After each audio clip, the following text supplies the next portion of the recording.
ladies and gentlemen, Forrest over here, and welcome back to another reading live stream. Tonight, I know it's almost 2 in the morning, but I did say I was going to do this, and we're back. So, it has been a while, it has been some time since I first announced that I was going to be reading the Goosebumps books. Hello, Daniel Berry, how you doing tonight? How you doing today? Tonight? I did say I was going to do this, but before we do, I do want to say I did grow up with the Goosebumps books, like so many kids that grew up in the late 90s, early 2000s, and I had my own fair share of favorites, and I'm looking forward to reading these books again. I still have a number of the books to this very day, but I will only read. I'll probably go for the books that if a book that I have looks good enough for me to read and it doesn't look too terribly old. Like if they look like the inside, like how it is with this, and they're not too freaking yellowed, not too freaking uh, yellow looking, I'll probably read it. But if not, I will likely get a different copy of the book to replace that one. But yeah, I do got plenty of Goosebumps books. I do got a number of them that were probably a number of them being in the middle of the pack, a couple from the very beginning of the series. But we'll get to them when we get to them. Either way, yeah, I'm gonna be reading the Goosebumps books. But as I said before, I will be playing one piece of particular music every single time before I read the book. And once that introduction is done, I start reading the book. So, without further ado, ladies and gentlemen, here is the intro for Goosebumps.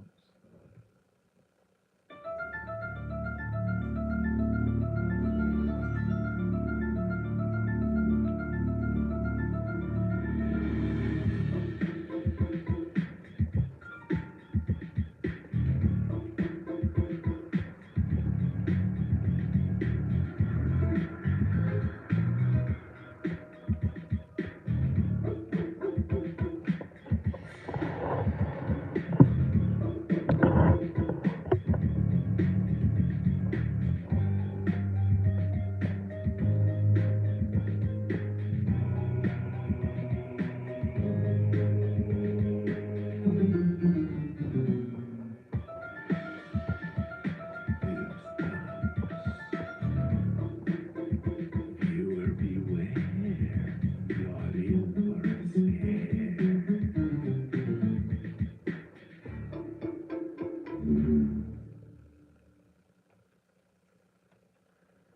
For those wondering, that is a cover of the original Goosebumps theme song that aired on Fox Kids.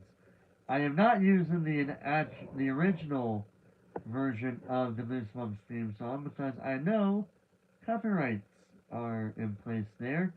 So I was looking for a cover of the song, and I wanted to have the best possible cover I could find.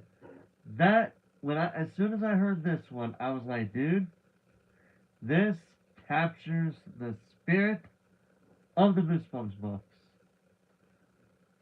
and I love it. Shout out to Squid Physics. This is a movie. This is a cover that came out on Halloween. On Halloween in 2014. So about it's gonna be 11 years ago.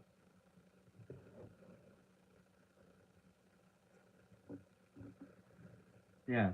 So without further ado, let's begin. Chapter 1.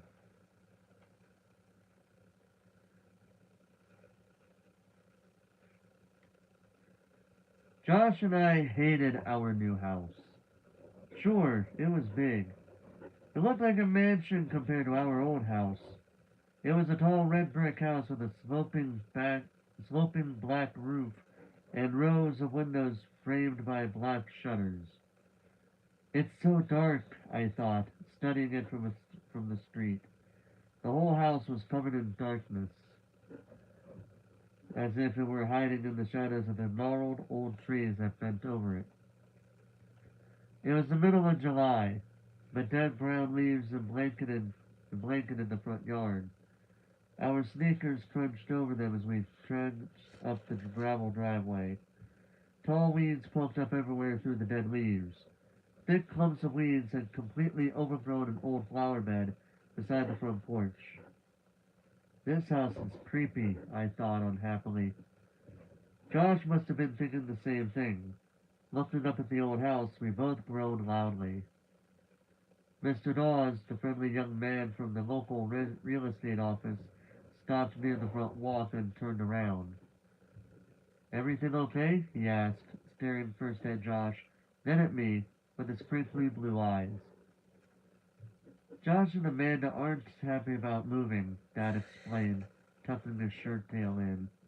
Dad is a little overweight, and his shirts always seem to be coming untucked. It's hard for kids, my mother added, smiling at Mr. Dawes, her hands shoving into her jeans pockets as she continued up to the front door. You know, leaving all their friends behind, moving to a strange new place.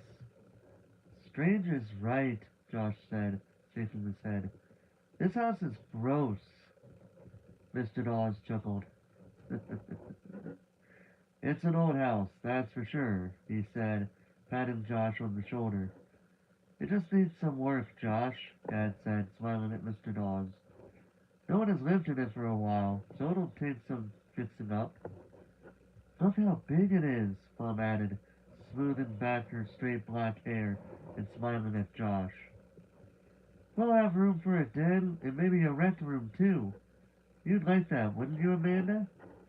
I shrugged. A cold breeze made me shiver. It was actually a beautiful hot summer day, but the closer we got to the house, the colder I felt. I guessed it was because of all the tall old trees. I was wearing white tennis shorts and a sleeveless blue t-shirt. It had been hot in the car, but now I was freezing. Maybe it'll be warmer in the house, I thought. How old are they? Mr. Dawes asked Mom, stepping onto the front porch. Amanda is 12, Mom answered, and Josh turned 11 last month. They look so much alike, Mr. Dawes told Mom. I couldn't decide if that was a compliment or not. I guess it's true. Josh and I are both tall and thin and have curly brown hair like Dad's and dark brown eyes. Everyone says we have serious faces. I really want to go home, Josh said, his voice cracking. I hate this place. My brother is the most impatient kid in the world, and when he makes up his mind about something, that's it. He's a little spoiled. At least I think so. Whenever he makes a big fuss about something, he usually gets his way. We may look alike, but we're really not that similar. I'm a lot more patient than Josh is. A lot more sensible. Probably because I'm older, and because I'm a girl. Josh had hold of Dad's hand and was trying to pull him back to the car. Let's go. Come on, Dad, let's go. I knew this was one time Josh wouldn't get his way. We were moving to this house, no doubt about it. After all, the house was absolutely free. A great uncle of Dad's, a man we didn't even know, had died and left the house to Dad in his will. I'll never forget the look on Dad's face when he got the letter from the lawyer. He let out a loud whoop and began dancing around the living room. Josh and I thought he'd flipped or something. My great uncle Charles has left us a house in his will, Dad explained, reading and rereading the letter. It's in a town called Dark Falls. Huh? Josh and I cried. Where's Dark Falls? Dad shrugged. I don't remember your Uncle Charles, Mom said, moving behind Dad to read the letter over his shoulder. Neither do I, admitted Dad. But he must have been a great guy. Wow, this sounds like an incredible house. He grabbed Mom's hands and began dancing happily with her across the living room. Dad sure was excited. He'd been looking for an excuse to quit his boring office job and devote all of his time to his writing career. This house, absolutely free, would be just the excuse he needed. And now, a week later, here we were in Dark Falls, a 4 hour drive from our home, seeing our new house for the first time. We hadn't even gone inside and Josh was trying to drag Dad back to the car. Josh, stop pulling me! Dad snapped impatiently, trying to tug his hand out of Josh's grasp. Dad glanced helplessly at Mr. Dawes. I could see that he was embarrassed by how Josh was carrying on. I decided maybe I could help. Let go, Josh, I said quietly, grabbing Josh by the shoulder. We promised we'd give Dark Falls a chance. Remember? I already gave it a chance, Josh whined, not letting go of Dad's hand. This house is old and ugly and I hate it. You haven't even gone inside, Dad said angrily.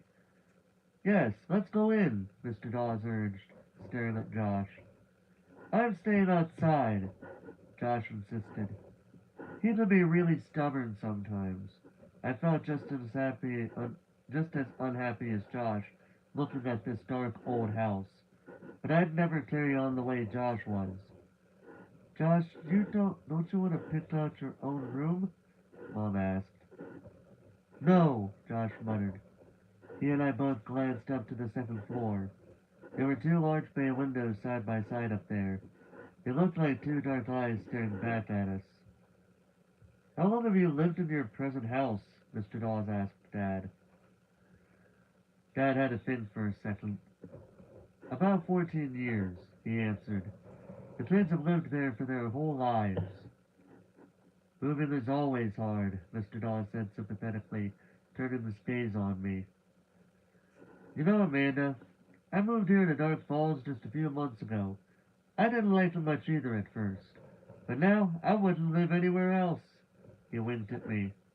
He had a cute dimple in his chin where he smiled. Let's go inside. It's really quite nice. You'll be surprised. All of us followed Mr. Dawes, except Josh. Are there other kids on this block? Josh demanded. He made it sound more like a challenge than a question. Mr. Dawes nodded. The school's just 2 blocks away, he said, pointing up the street. See? Mom quickly cut in. A short walk to school. No more long bus rides every morning. I like the bus, Josh insisted. His mind was made up. He wasn't going to give my parents a break, even though we'd both promised to be open-minded about this move. I don't know what Josh thought he had to gain by being such a pain. I mean, Dad already had plenty to worry about. For one thing, we hadn't been able to sell our old house yet.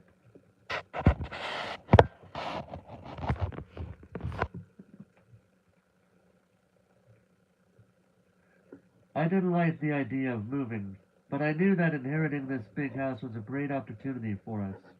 We were so cramped in our little house, and once Dad managed to sell the old place, we wouldn't have to worry at all about the money anymore. Josh should at least give it a chance. That's what I thought. Suddenly, from our car at the foot of the driveway, we heard Petey barking and howling and making a fuss.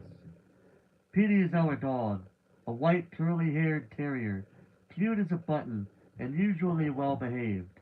He never minded being left in the car, but now he was yowling and yapping at full volume and scratching at the car window, desperate to get out.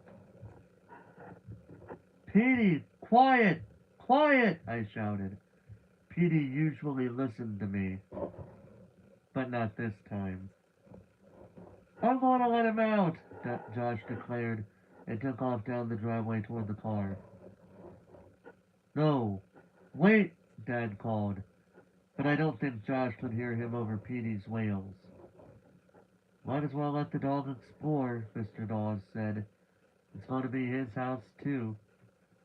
A few seconds later, Petey came charging across the lawn, kicking up brown leaves, yipping excitedly as he ran up to us. He jumped on all of us as if he hadn't seen us in weeks, and then, to our surprise, he started growling menacingly and barking at Mr. Dawes. Petey, stop! Mom yelled. He's never done this, Dad said apologetically. Really, he's usually very friendly.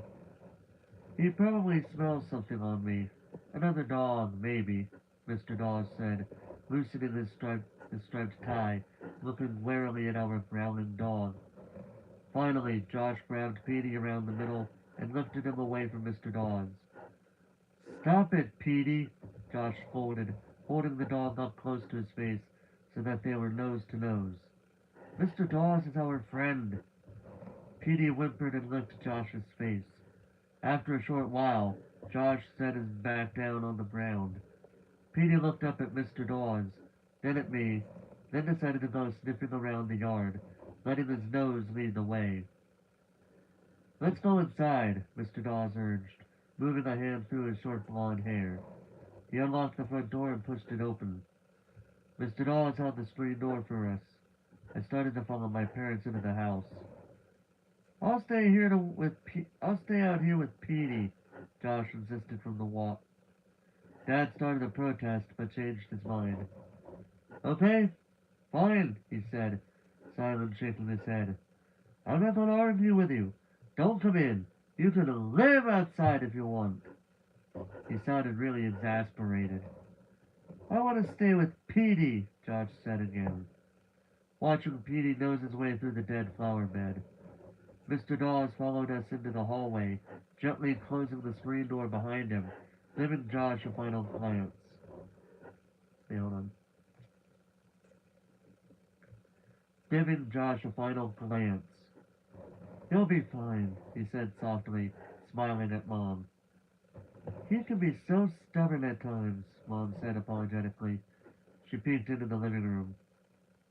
I'm really sorry about Petey. I don't know what got into that dog. No problem. Let's start in the living room, Mr. Dawes said, leading the way. I think you'll be pleasantly surprised by how spacious it is. Of course, it needs work. He took us on a tour of every room in the house. I was beginning to get excited. The house was really kind of neat. There were so many rooms and so many closets, and my room was huge and had its own bathroom and an old-fashioned window seat where I could sit at the window and look down at the street. I wish Josh had come inside with us. If he could see how great the house was inside, I knew he'd start to cheer up. I couldn't believe how many rooms there were. Even a finished attic filled with old furniture and stacks of old, mysterious cartons we could explore. We must have been inside for at least half an hour. I didn't really keep track of time. I think all three of us were feeling cheered up.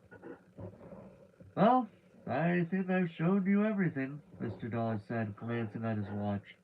He led the way to the front door. Wait, I want to take one more look at my room, I told him excitedly. I started up the stairs, taking them two at a time. I'll be down in a second. Hurry, dear. I'm sure Mr. Dawes has other appointments, Mom called after me. I reached the second floor landing and hurried down the narrow hallway and into my new room. Wow! I said aloud, and the word echoed faintly against the empty walls. It was so big, and I loved the bay windows with the window seat. I walked over to it and peered out. Through the trees I could see our car in the driveway and, beyond it, a house that looked a lot like ours across the street. I'm going to put my bed against that wall across from the window, I thought happily, and my desk will go over there. I'll have room for a computer now. I took one more look at my closet, a long walk-in closet with a light in the ceiling and wide shelves against the back wall.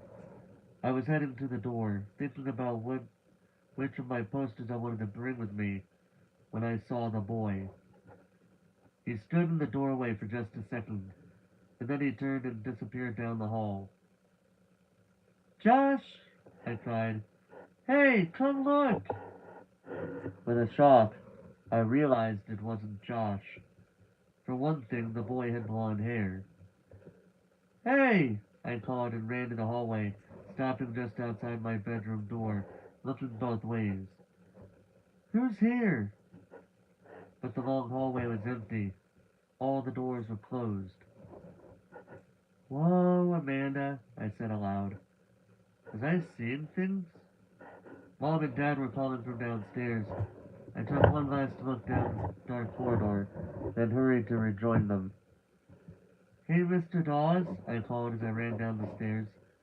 Is this house haunted? He chuckled. The question seemed to strike him funny. No, sorry, he said, looking at me with those twinkly blue eyes. No ghost included. A lot of old houses here are said to be haunted, but I'm afraid this isn't one of them. I thought I saw something, I said, feeling a little foolish. Probably just shadows, Mom said. With all the trees, this house is so dark. Why don't you run outside and tell Josh about the house, Dad suggested, tucking in the front of his shirt. Your mom and I have some things to talk over with Mr. Dawes. Yes, master, I said with a little bow, and obediently ran out to tell Josh all about what he had missed. Hey, Josh, I called, eagerly searching the yard. Josh? My heart sank. Josh and Petey were gone. Chapter 2. Josh! Josh! First I called Josh, then I called Petey, but there was no sign of either of them. I ran down to the bottom of the driveway and peered into the car, but they weren't there. Mom and Dad were still inside talking with Mr. Dawes.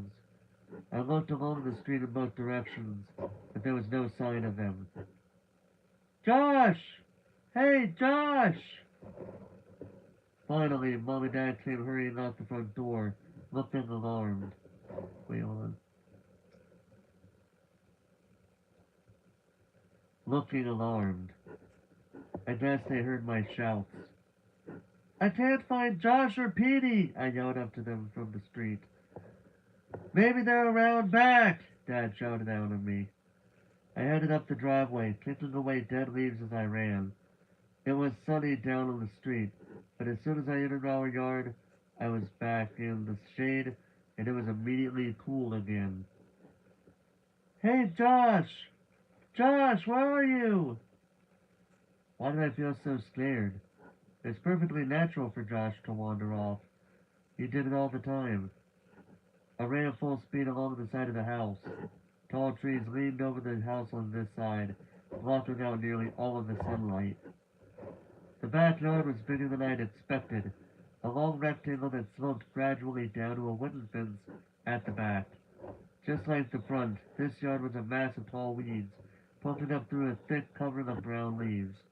A stone bird bath had toppled on its side. Beyond it, I could see the side of the garage, a dark brick building that matched the house. Hey, Josh! He wasn't back here. I stopped and searched the ground for footprints or a sign that he had run through the thick leaves. Well, out of breath, Dad came jogging up to me. No sign of him, I said, surprised at how worried I felt. Did you check the car? He sounded more angry than worried.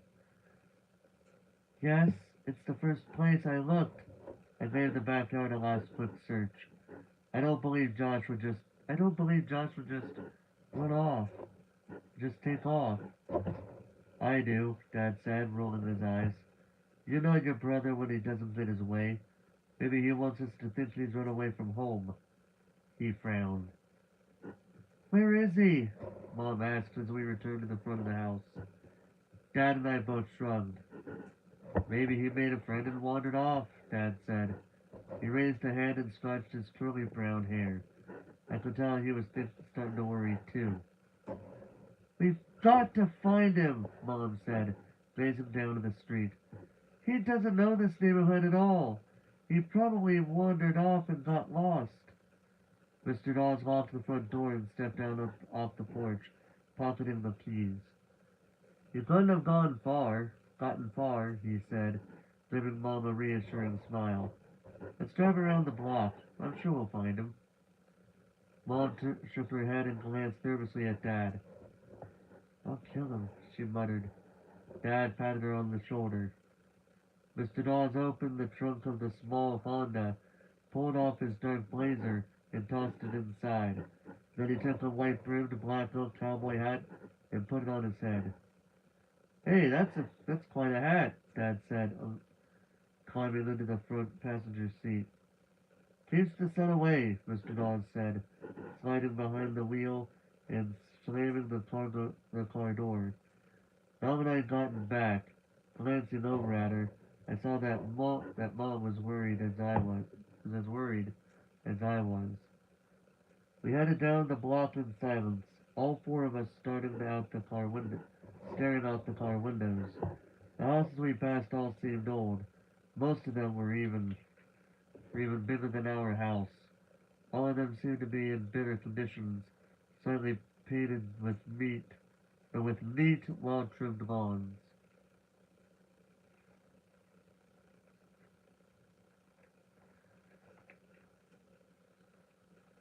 I didn't need anyone in the houses or yards, and there was no one on the street. It certainly is a quiet neighborhood, I thought, and shady. The houses all seemed to be surrounded by tall leafy trees. The front yard we drove slowly past all seemed to be bathed in shade. The street was the only sunny place, a narrow gold ribbon that ran through the shadows on both sides. Maybe that's why it's called Dark Falls, I thought. Where's that son of mine? Dad asked, staring hard out the windshield. I'll ask him. I know I really will, Mom muttered. It wasn't the first time she had said that about Josh. We had gone around the block twice. No sign of him. Yeah, by the way, if I said something earlier with the last line that involved Dad, particularly the last bit, yeah, just bear with it.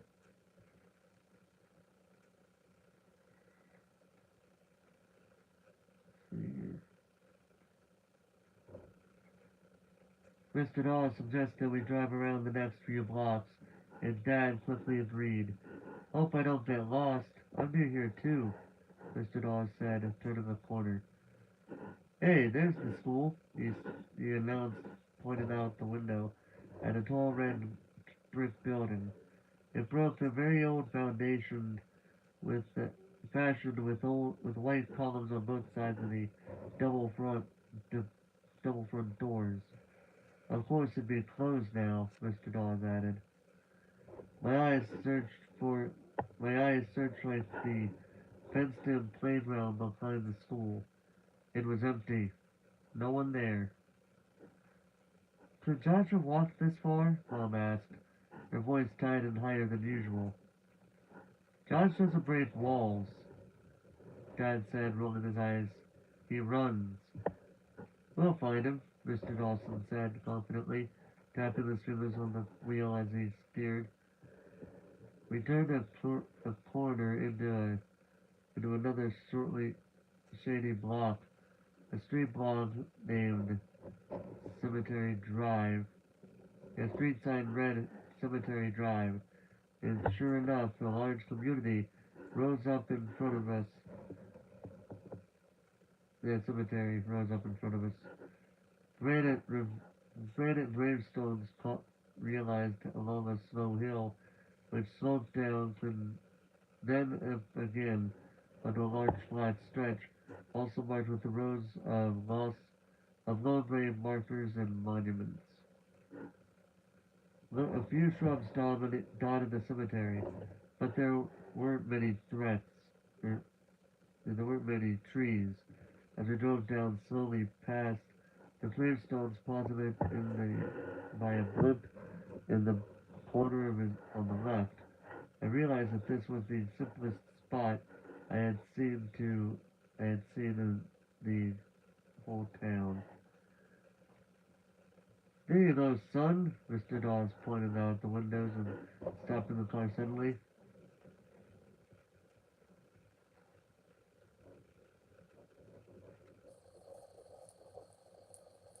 Yeah, sorry.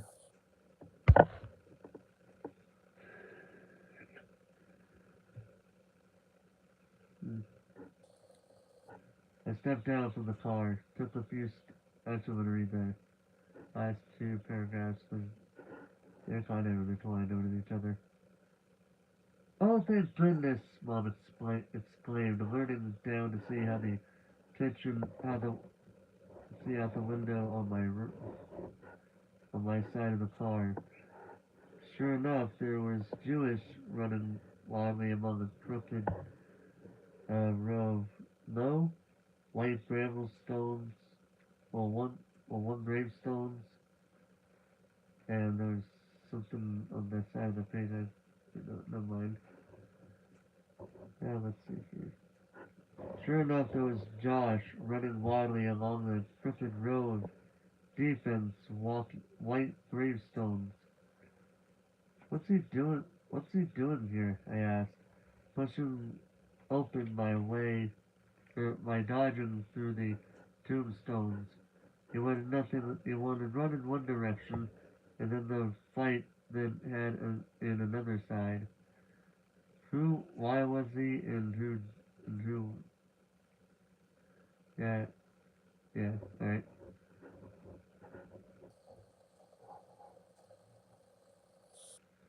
Hmm.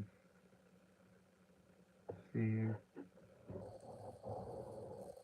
Read the last sentence there.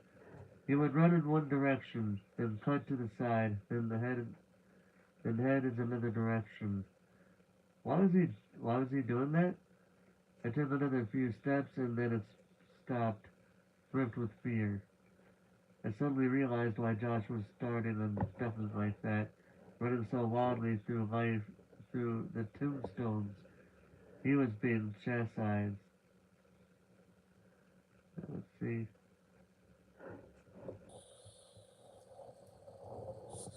Let's see here. I suddenly realized why Josh was darting and stuffing like that, running so wildly through the tombstones. He was being chased. Someone or something was after him.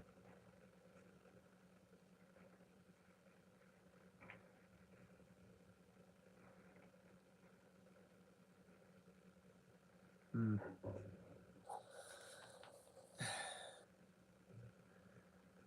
Damn it, bro.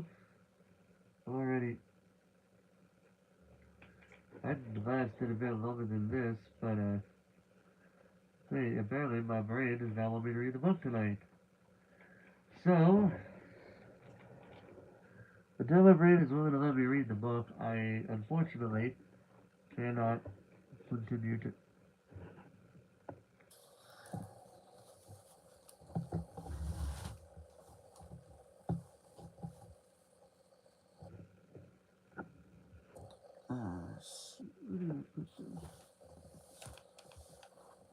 Hmm. What?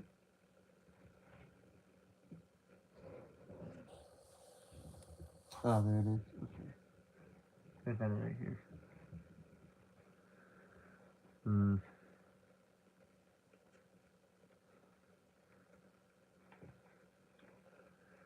Let's think about this for a second here. Uh, hmm. Yeah. So, yeah, this is what I don't like sometimes when it comes to reading streams. I want to read the book, but then my body's like, no, you don't want, no, I'm not gonna let you read the book. I'm gonna let you get tired so you can't read it like you do. So, uh, so I unfortunately am gonna have to not be able to do this tonight like I wanted to. Like I said, I like to read. I want to read the book, but I can't. So, yeah. Here's what we'll do though. Hmm. Yeah. So here's what we're gonna do. We'll do the next best thing.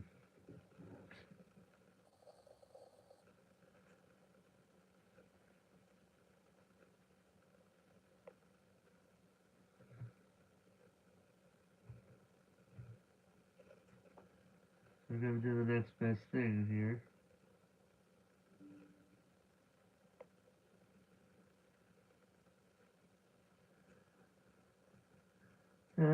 Let's see here. We're gonna do the next best thing then. So that way, um, oh wait, hold on a second.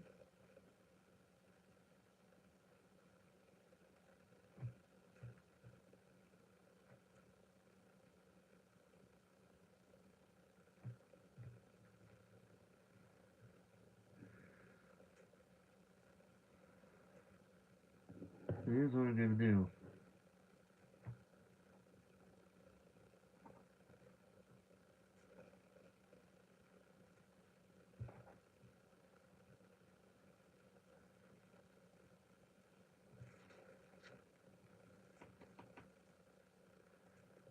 So that's what we're gonna do.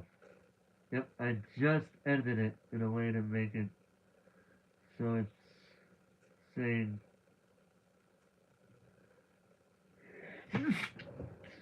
that we're gonna be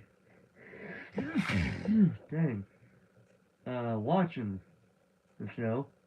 We're gonna be watching the episode that I know was on uh Fox Kids. Where is my controller? There it is, right here. But I have to use my controller to mute the TV so we can watch the the episode.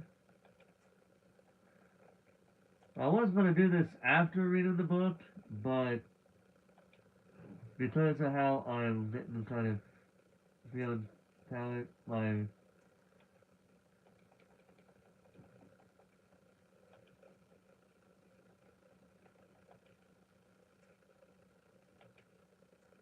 yep. Oh, did they not have it? Nope. Okay. All right. I'm gonna unmute. I will. If you guys want to watch this with me, I will provide.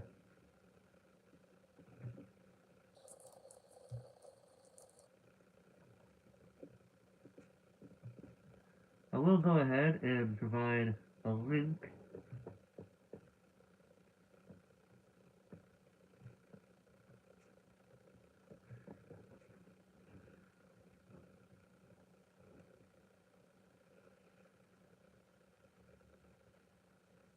if I can.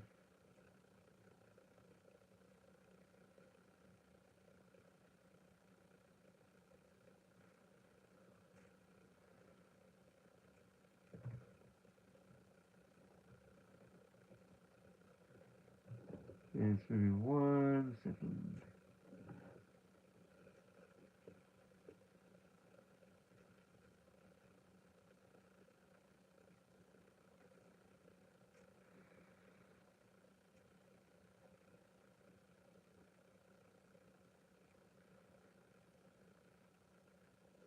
That one won't let me.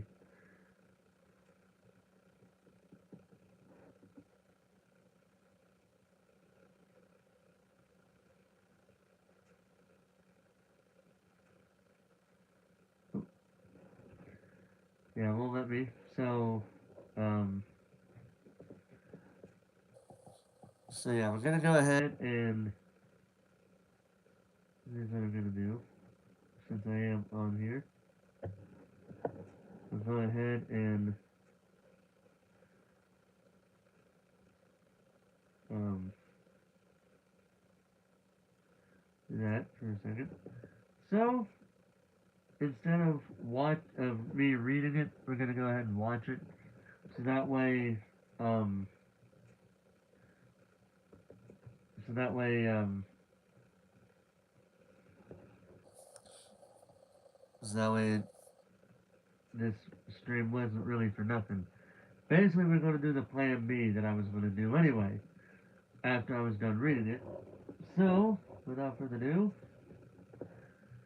you guys can just look up, um, yeah, you guys can just look up Welcome to Dead House on the YouTube, and you guys can watch it along with me because I do have the episode, which was the first episode of season 2, on the Goosebumps YouTube channel. So, without further ado, let's begin. I'm actually gonna go ahead and turn this down some. Hello, I'm R.L. Stine. I write the There you go. Goosebumps book. Welcome to Dead House. I think you're going to like your new house. Before you move in, I have a few words of warning for you. Better look under the bed tonight before you go to sleep. And when you make new friends, always check to see who's dead and who's alive. Viewers beware. You're in for a scare.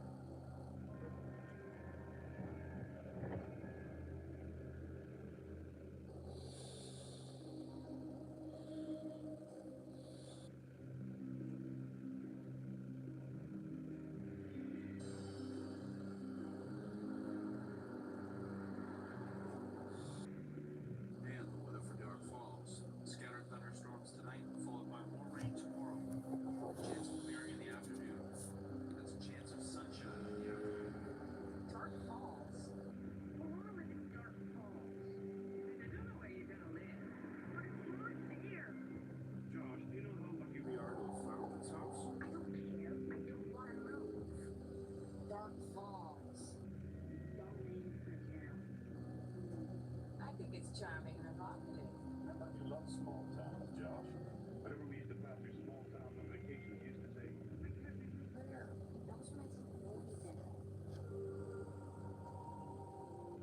Hmm. Real estate agent did admit I lost a job recently. Great. Moving in a place that's totally dead. That's why we got the house so cheap and fortunate. Oh, your father needs to make a living. His room is bigger. You don't even need a room. Like it where he was. Look at Amanda, Josh. You don't see her making a big fuss. She wants to move here, don't you, Amanda? Not really. Come on, everybody. It's an adventure. Wait till you see the house. Really something. Well, look, does look very decrepit. Looks like they do what they say it is in the book.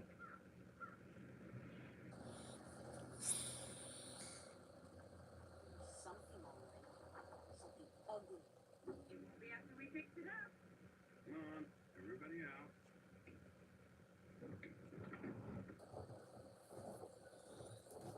Hmm.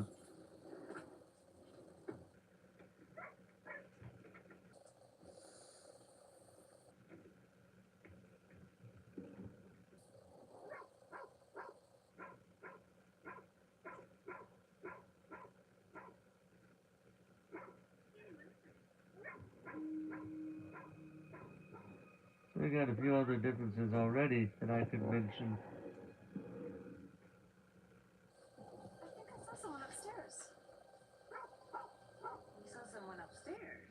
I saw the curtain. It must have been an old house. An old house. There'll be lots of cracks and holes we have to patch up. Hmm.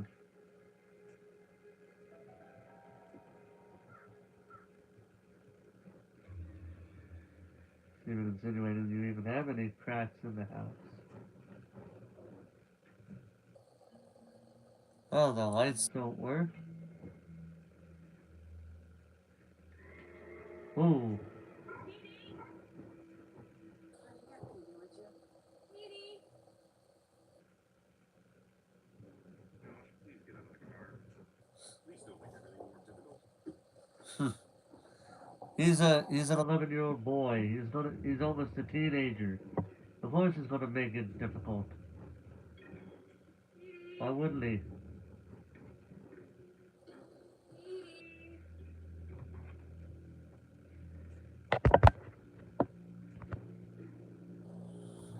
Petey?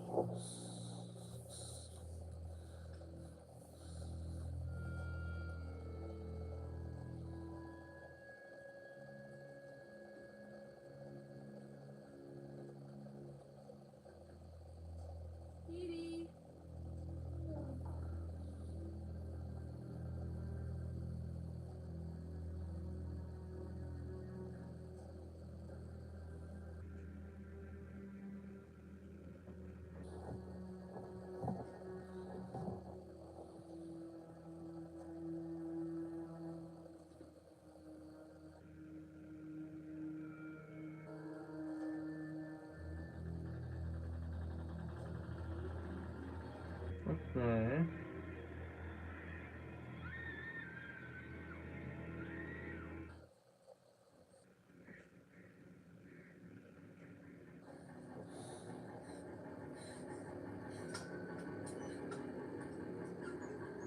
I'm sorry I startled you. That's a hell of a entrance. It was so restful in the dark. I must have fallen asleep. I'm sorry. I needed a restart. I'm Captain Dawes without complaint. Oh, hi. I'm Amanda Benson.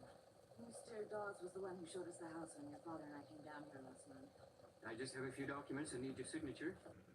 Oh, Mr. Dawes, please come.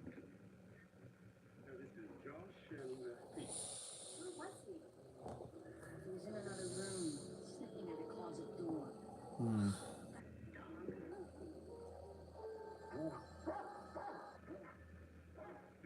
Just let me go, Josh. I hope your trip was pleasant. Well, we made it in good time, about 9 hours. Come downstairs, Mr. Dawes. Compton, I insist. Compton. You can join us in a little family ceremony. Hmm. Family ceremony. Here's a hammer. I wish I knew what we were doing. You'll see. Ah. Honey, I thought we threw that out. No, we never throw this out. This wreath is a good luck charm. Looks like Hmm. antique. It's been passed down from generation to generation in my family. I've never seen it. That's because your father wouldn't let me hang it in the old house. Thought we threw it out. Well, we didn't. Hmm. I think it fits in perfectly with the style of house. Old and rotting. Josh. Damn. Honey.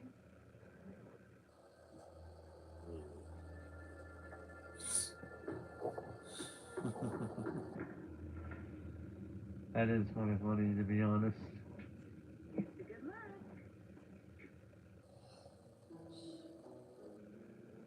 Now, if I can just get your signatures. I think you'll like Dark Falls. One of the players of my job is bringing in new families into our community. Excellent. Well, you have my number. If you need anything, congratulations on your new home. Thanks, Bill.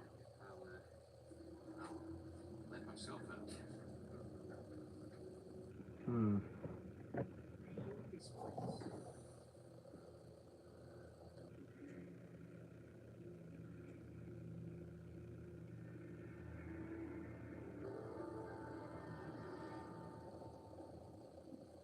Dear Jennifer, I picked up my room, and now I'm sitting on a mattress on the floor writing to you. The movers are coming tomorrow, so tonight is like camp. It's Hmm. hard to believe that my best friend is now 500 miles away. Josh has been acting like a total brat, so I guess it's up to me to make the best of things. Like that. Good night, Mom. Good night.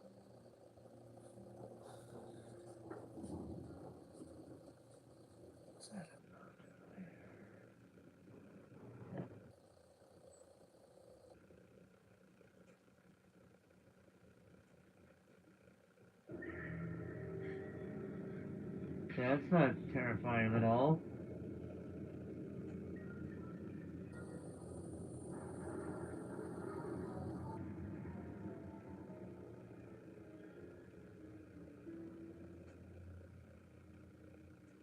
Josh? Was that you? What? Did you just walk by? No, I was brushing my teeth. Well, I just saw someone. Who? I don't know. Hmm.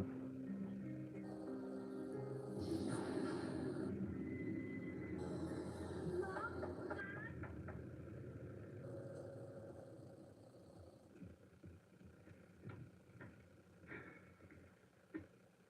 I have looked in every room in the house, Amanda, including the attic. There is no one here but us. I saw him. Come on, everybody.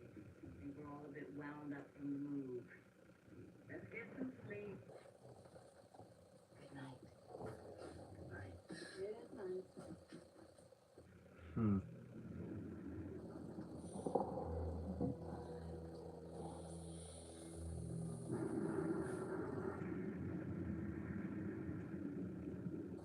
Maybe she did see something or someone. Maybe just maybe.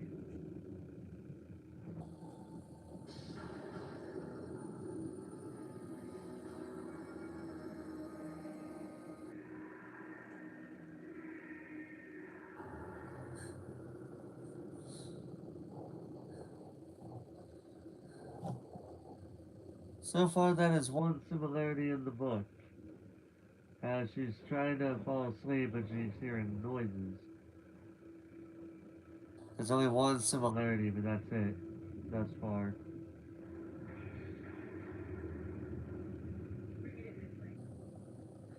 Can you go over there in the back corner? Be careful with that. It's very valuable. Morning, Amanda. How'd you sleep? Not very well. No, no. Oh, it's your friendly. Dude, you could tell that Amanda's clothes are definitely 90s attire. You could definitely tell. An extra neighbor popping in with breakfast. Thank you. Come on in. I'm Penelope Benson. And Miss Thurston, it's a pleasure to meet you. I met your husband outside. This is my daughter, Amanda. Hi. Hello. Aren't you? If I'm a bit more awake than before, I'll probably go back to reading the book because we did stop at chapter 3 before I was thinking about.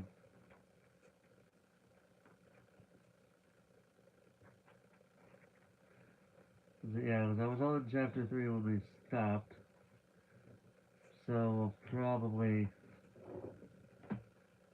um, go back to it. Let me go ahead and adjust this.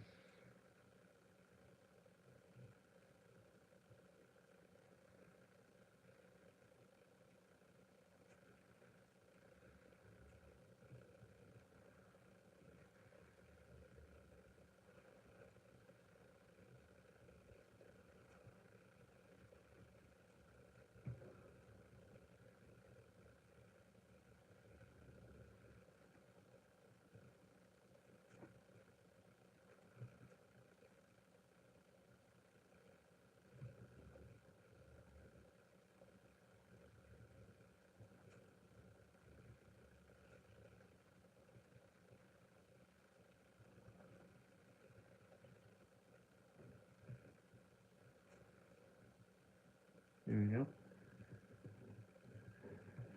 Okay, go back to what we were doing. Lovely. Wait till you meet my daughter Karen. She's 13. She's gonna be just thrilled that our new neighbors have gifts. And I thought I saw a boy. Oh, there he is. That's why she sounded way too cheerful for my liking. It's honestly kind of creepy. Josh. Mrs. Thurston from next door. Oh, he's just mad because I didn't bring him anything. Is that your husband doing all the sewing? Oh, my yes, ever since the chemical factory closed, he practically lives in that workshop of his. Why don't you kids grab a muffin and then take Petey for a walk? I think the rain's letting up. Nice kids. They're gonna love Dark Falls.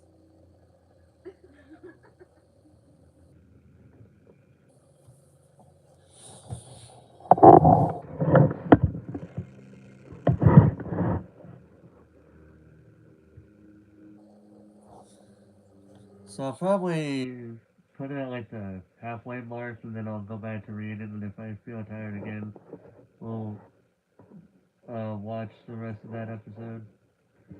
That way we got, so basically going back and forth here.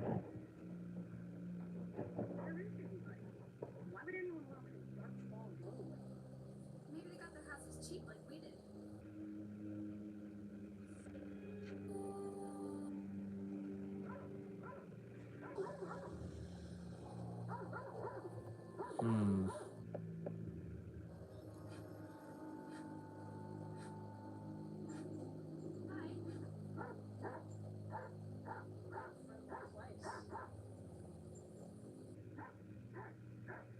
Hmm.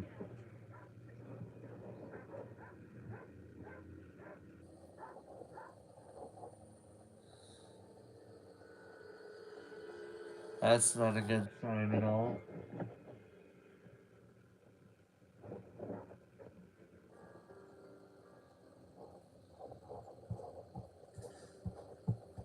What was that? What? Something moved. I don't see anything. You're losing it, Amanda. Whoa.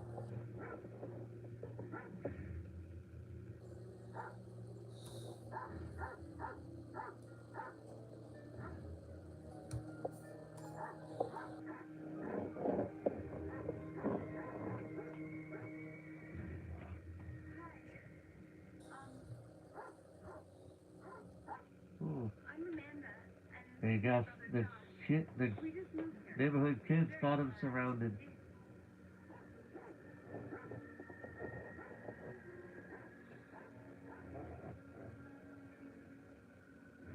Hmm.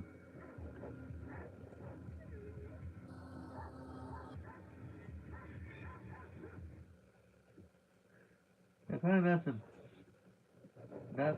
They're definitely not the welcome wagon at all. Shit, they got. They're so in their face. It's not even funny in this bit.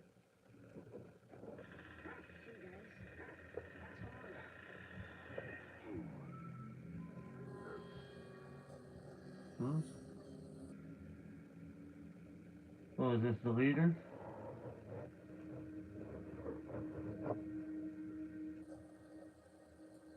Do I know you? I'm Ray. You were in our house. I was in your house? I saw you. I haven't been in that house in a long time. In a long time? I used to live in that house You did? when I first moved to Dark Falls. Well, where do you live now? My mom told me we had a new neighbor. I'm Jennifer. Oh, hi. We met your mom this morning. She's really nice. She's okay.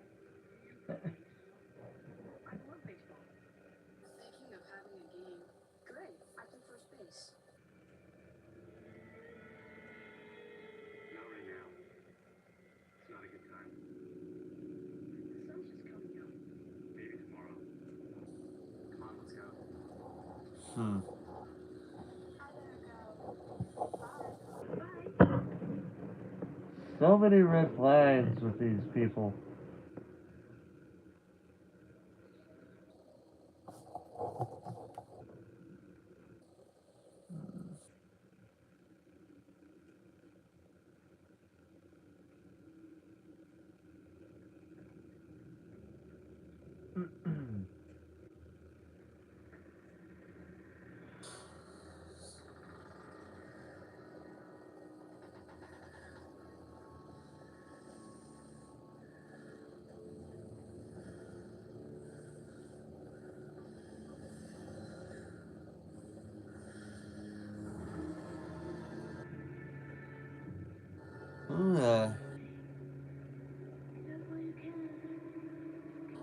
Who the heck is that?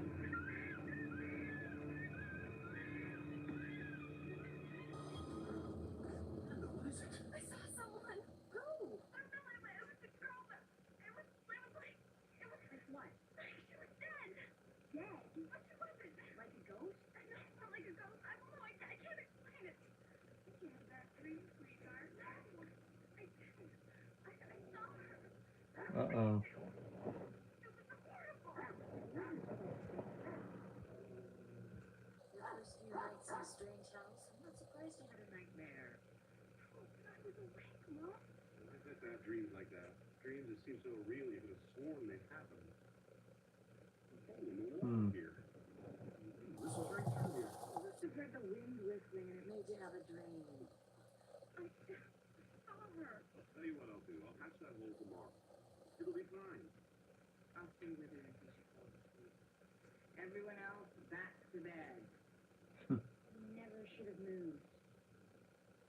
That's all I'm saying. Come on, Josh, let's go.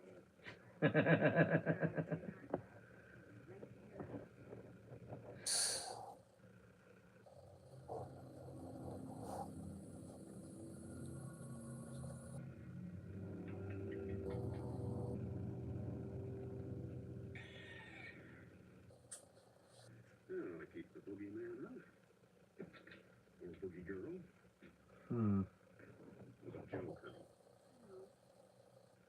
You're not liking it here. Still not happy about what happened though. Everyone thinks that I'm seeing things and I'm dreaming things. I'm telling you, Dad, something is wrong with this house. Honey, you said you saw someone on the first night. I checked everywhere, and there wasn't a soul around. What's with that, though? This hotel is weird. I mean, it's always dark. There's never anyone out on the streets. And those kids we met yesterday, they didn't seem like normal kids. Well, this town's a tough time. I didn't realize it at first, but most of the people around here are out of work. We're lucky we got this house so cheap. That means we can live for quite a while on the money we got from selling the old house. You know, Yeah, so cheap that you actually got it for free. Get to work on the book you're writing. that's right. Just try to remember we're more fortunate than most. Will you do that for me, Amanda? I'll try. Got a girl.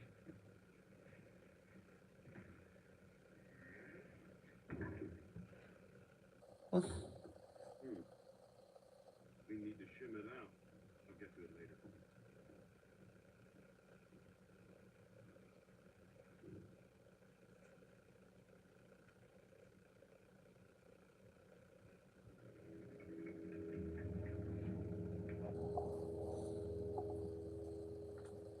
Oh, spooky. There's some tree trim back here. It's so dark.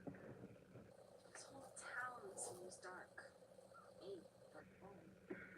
Creepy dark falls. Creepy, boring dark falls. Remember that girl I saw last night? Oh, nightmare. It wasn't a nightmare, Josh. That girl was in our house. First you thought you saw that Ray kid in our house. And now it's the dead girl. Well, don't you think it's a little weird that I imagined Ray and then we met him? You're freaking me out, Amanda. Would you just quit seeing things? Hey, Mommy! I can't help seeing things that are there. Ooh, cellar. Look at this. Petey, did you do this? He couldn't have done that. That's. I love how he asks if Petey did it, and Petey's like, "What are you talking about?"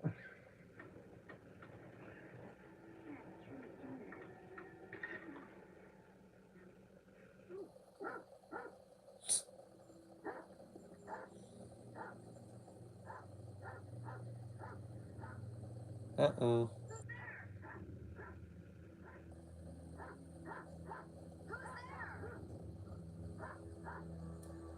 I'm trying to see somebody moving back there.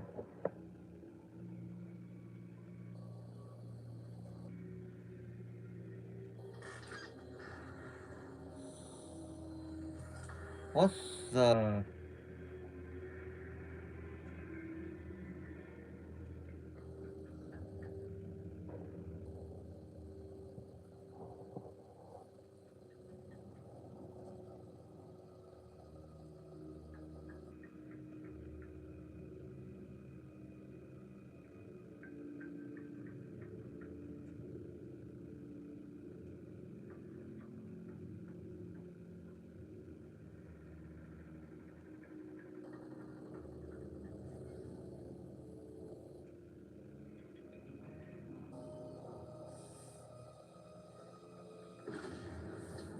Oh, shoot.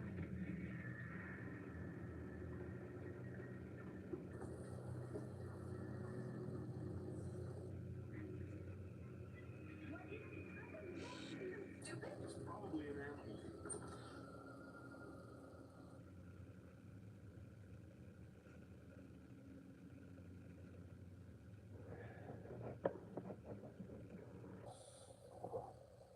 Are you sure you didn't have another bad dream? This wasn't a dream. Amanda, wait. Whoa, what the hell? Just some junk. Oh, Fresh hole here, all right? Oh,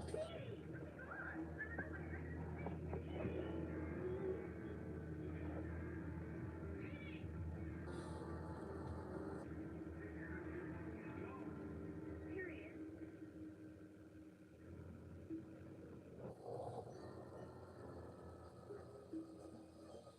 hmm.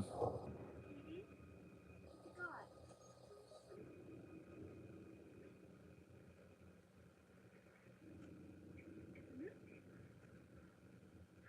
The Dark Falls Daily. Look at the date. It's from years ago. See this headline. X, the chemical factory kills workers. Why didn't you tell us about this? It's 3 years ago. What about pollution? What if dangerous chemicals are still in the environment? No. No, we tested this soil and water. There's no danger whatsoever. Well, I still think it's something you should have told us about. Yeah? Well, I better get going. Uh, Wait a minute, wait. What about the closet? Something tore a hole in the drywall. Could be raccoons. We have some excellent exterminators here in Dark Falls. And then, this man is very well coming up with some excuses.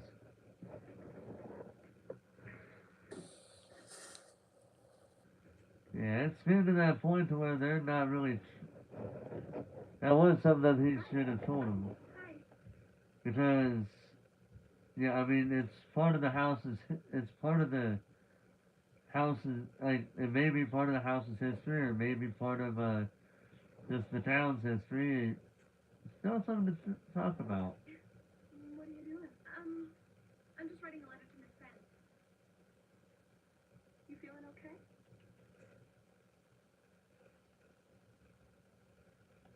Yeah. Yeah. I guess I just wish we picked a different house to live in. Yeah. I felt the same way when I moved in. You mean you lived in this house too? No. I meant my house. Oh. You mind if we go in? Oh. No, no. Come in. Hmm.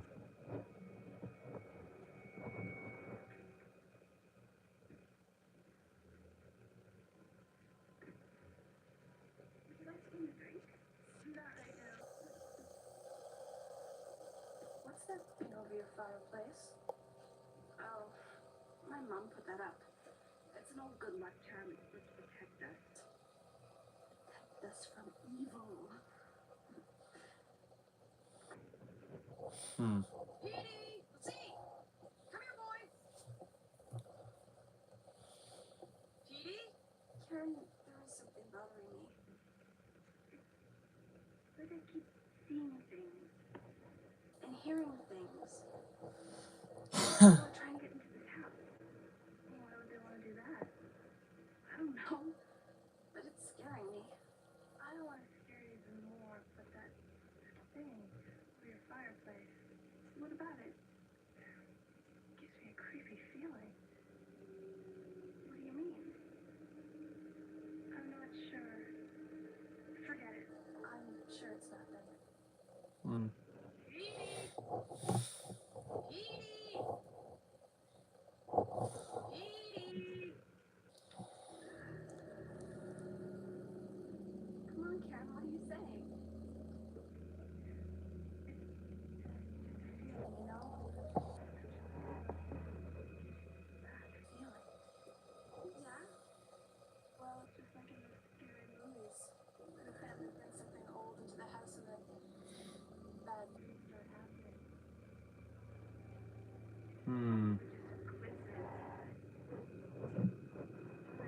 What happens in movies happens in movies. There's a difference between a movie and real life.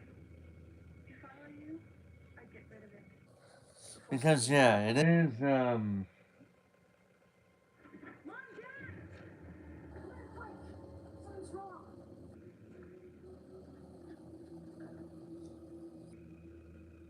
and that's just downright perfect timing.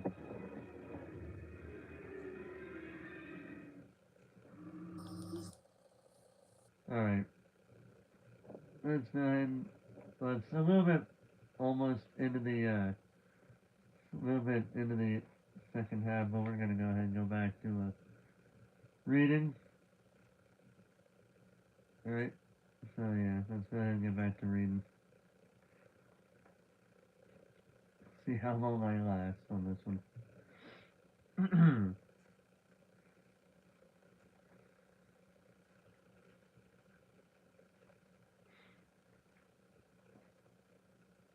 Chapter 3. So, we just ended with chapter 2 saying someone or something was after him referring to Josh. So now we're on chapter 3. Then, as I took a few reluctant steps toward Josh, watching him bend low, then change directions, his arms outstretched as he ran, I realized I had it completely backward. Josh wasn't being chased. Josh was chasing. He was chasing after Petey. Okay, so sometimes my imagination runs away with me. Running through an old graveyard like this, even in bright daylight, it's only natural that a person might start to have weird thoughts. I called to Josh again, and this time he heard me and turned around. He looked worried. Amanda, come help me, he cried. Josh, what's the matter? I ran as fast as I could to catch up with him, but he kept darting through the gravestone, moving from row to row. Help!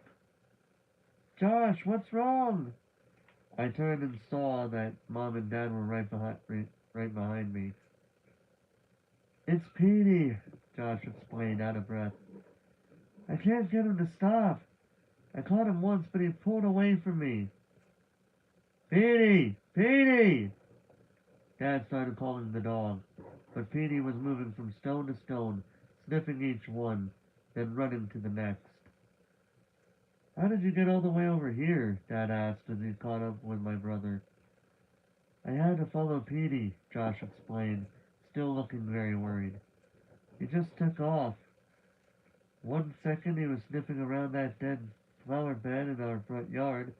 The next second he just started to run. He wouldn't stop when I called.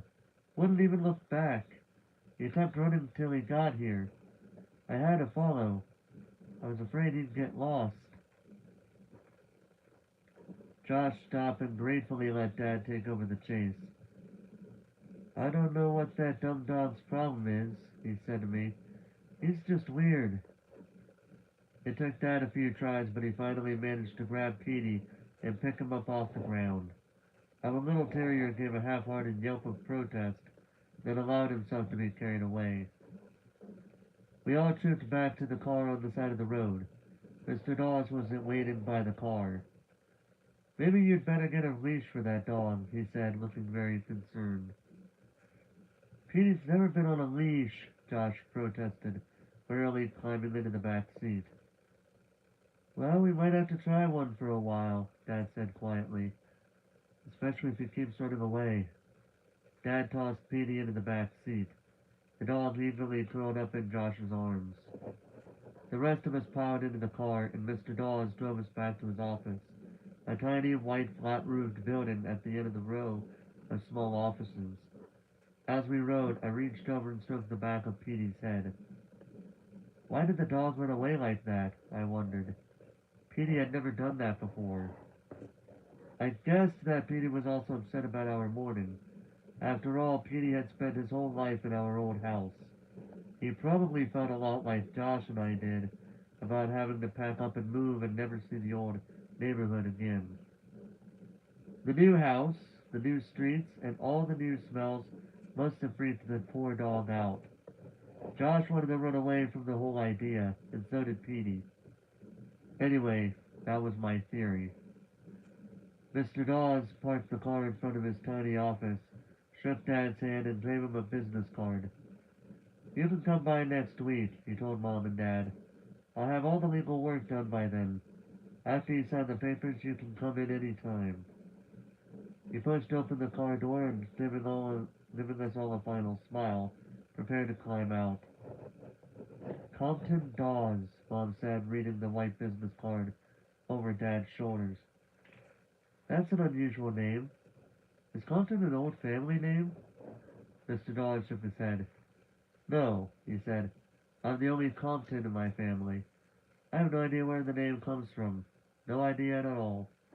Maybe my parents didn't know how to spell Charlie. Chuckling at his terrible joke, he climbed out of the car, lowered the wide black Stetson hat on his head, pulled his blazer from the trunk, and disappeared into the small white building. Dad climbed behind the wheel, moving the seat back to make room for his big stomach.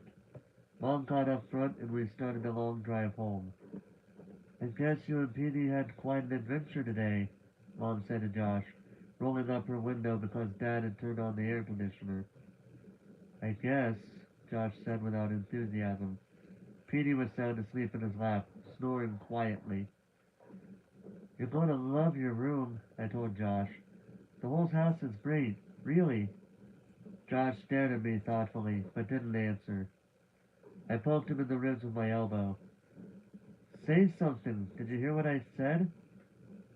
But the weird, thoughtful look didn't fade from Josh's face. The next couple of weeks seemed to crawl by. I walked around the house thinking how I'd never see my room again, how I'd never eat breakfast in this kitchen again, how I'd never watch TV in the living room again. Morbid stuff like that. I had this sick feeling when the movers came one afternoon and delivered a tall stack of cartons. Time to pack up. It was really happening. Even though it was the middle of the afternoon, I went up to my room and flopped down on my bed. I didn't nap or anything. I just stared at the ceiling for more than an hour, and all these wild, unconnected thoughts ran through my head, like a dream, only I was awake. I wasn't the only one who was nervous about the move. Mom and Dad were snapping at each other over nothing at all. One morning they had a big fight over whether the bacon was too crispy or not. In a way, it was funny to see them being so childish. Josh was acting really sullen all the time. He hardly spoke a word to anyone, and Petey sulked too. That dumb dog wouldn't even pick himself up and come over to me when I had some table scraps for him. I guess the hardest part about moving was saying goodbye to my friends. Carol and Amy were away at camp, so I had to write to them. But Kathy was home, and she was my oldest and best friend, and the hardest to say goodbye to. I think some people were surprised that Kathy and I had stayed such good friends. For one thing, we looked so different. I'm tall and thin and dark, and she's fair skinned, with long blonde hair and a little chubby. But we've been friends since preschool, and best friends since fourth grade. When she came over the night before the move, we were both terribly awkward. Kathy, you shouldn't be nervous, I told her. You're not the one who's moving away forever. It's not like you're moving to China or something, she answered, chewing hard on her bubble gum. Dark Falls is only 4 hours away, Amanda. We'll see each other a lot. Yeah, I guess, I said, but I didn't believe it. 4 hours away was as bad as being in China, as far as I was concerned. I guess we can still talk on the phone, I said glumly. She blew a small green bubble and then sucked it back into her mouth. Yeah, sure, she said, pretending to be enthusiastic. You're lucky, you know, moving out of this crummy neighborhood to a big house. It's not a crummy neighborhood, I insisted. I don't know why I was defending the neighborhood. I never had before. One of our favorite pastimes was thinking of places we'd rather be growing up. Sorry, I was doing something there. School won't be the same without you, she sighed, curling her legs under her on the chair. Who's going to slip me the answers in math? I laughed. I always slipped you the wrong answers. But it was the thought that counted, Kathy said, and then she groaned. Ah, junior high. Is your new junior high part of the high school or part of the elementary school? I made a disgusted face. Everything's in one building. It's a small town, remember? There's no separate high school. At least I didn't see one. Bummer. Oh, that didn't sound good. Hopefully that didn't bad. Bummer, she said. Bummer was right. We chatted for hours until Kathy's mom called and said it was time for her to come home. Then we hugged. I had made up my mind that I wouldn't cry, but I could feel the big hot tears forming in the corners of my eyes, and then they were running down my cheeks. I'm so miserable, I wailed. I had planned to be really controlled and mature, but Kathy was my best friend after all, and what could I do? We made a promise that we'd always be together on our birthdays, no matter what. We'd forced our parents to make sure we didn't miss each other's birthdays. And then we hugged again, and Kathy said, Don't worry, we'll see each other a lot. Really. And she had tears in her eyes, too. She turned and ran out the door. The screen door slammed hard behind her. I stood there staring out into the darkness until Petey came stampering in, his toenails clicking along across the linoleum. The next morning, moving day, was a rainy Saturday. Not a downpour, no thunder or lightning, but just enough rain and wind to make the long drive slow and unpleasant. The sky seemed to get darker as we neared the new neighborhood. The heavy trees bent low over the street. Slow down, Jack, Mom warned shrilly. The street is really slick. But Dad was in a hurry to get to the house before the moving van did. They just put the stuff anywhere if we're not there to supervise, he explained. Josh, beside me in the back seat, was being a real pain, as usual. He kept complaining that he was thirsty. When that didn't get results, he started whining that he was starving. But we had all had a big breakfast, so that didn't get any reaction either. He just wanted attention, of course. I kept trying to cheer him up by telling him how great the house was inside and how big his room was. He still hadn't seen it. But he didn't want to be cheered up. He started wrestling with Petey, getting the poor dog all worked up until Dad had to shout at him to stop. Let's all try really hard not to get on each other's nerves, Mom suggested. Dad laughed. Good idea, dear. Don't make fun of me, she snapped. They started to argue about who was more exhausted from all the packing. Petey stood up on his hind legs and started to howl at the back window. Can't you shut him up? Mom screamed. I pulled Petey down, but he struggled back up and started howling again. He's never done this before, I said. Just let him quiet, Mom insisted. I pulled Petey down by his hind legs, and Josh started to howl. Mom turned around and gave him a dirty look. Josh didn't stop howling, though. He thought he was a riot. Finally, Dad pulled the car up the driveway of the new house. The tires crunched over the wet gravel.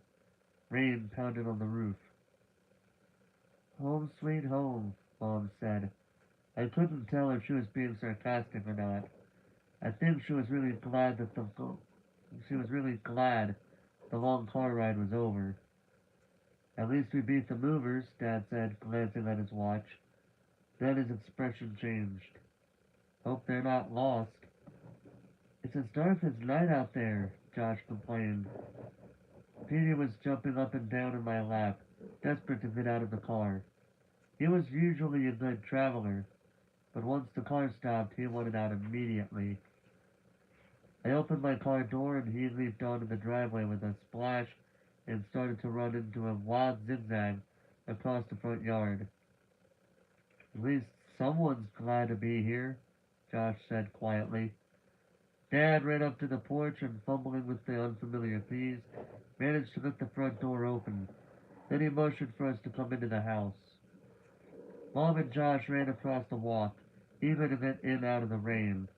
I closed the car door behind me and started to jog after them, but something caught my eye.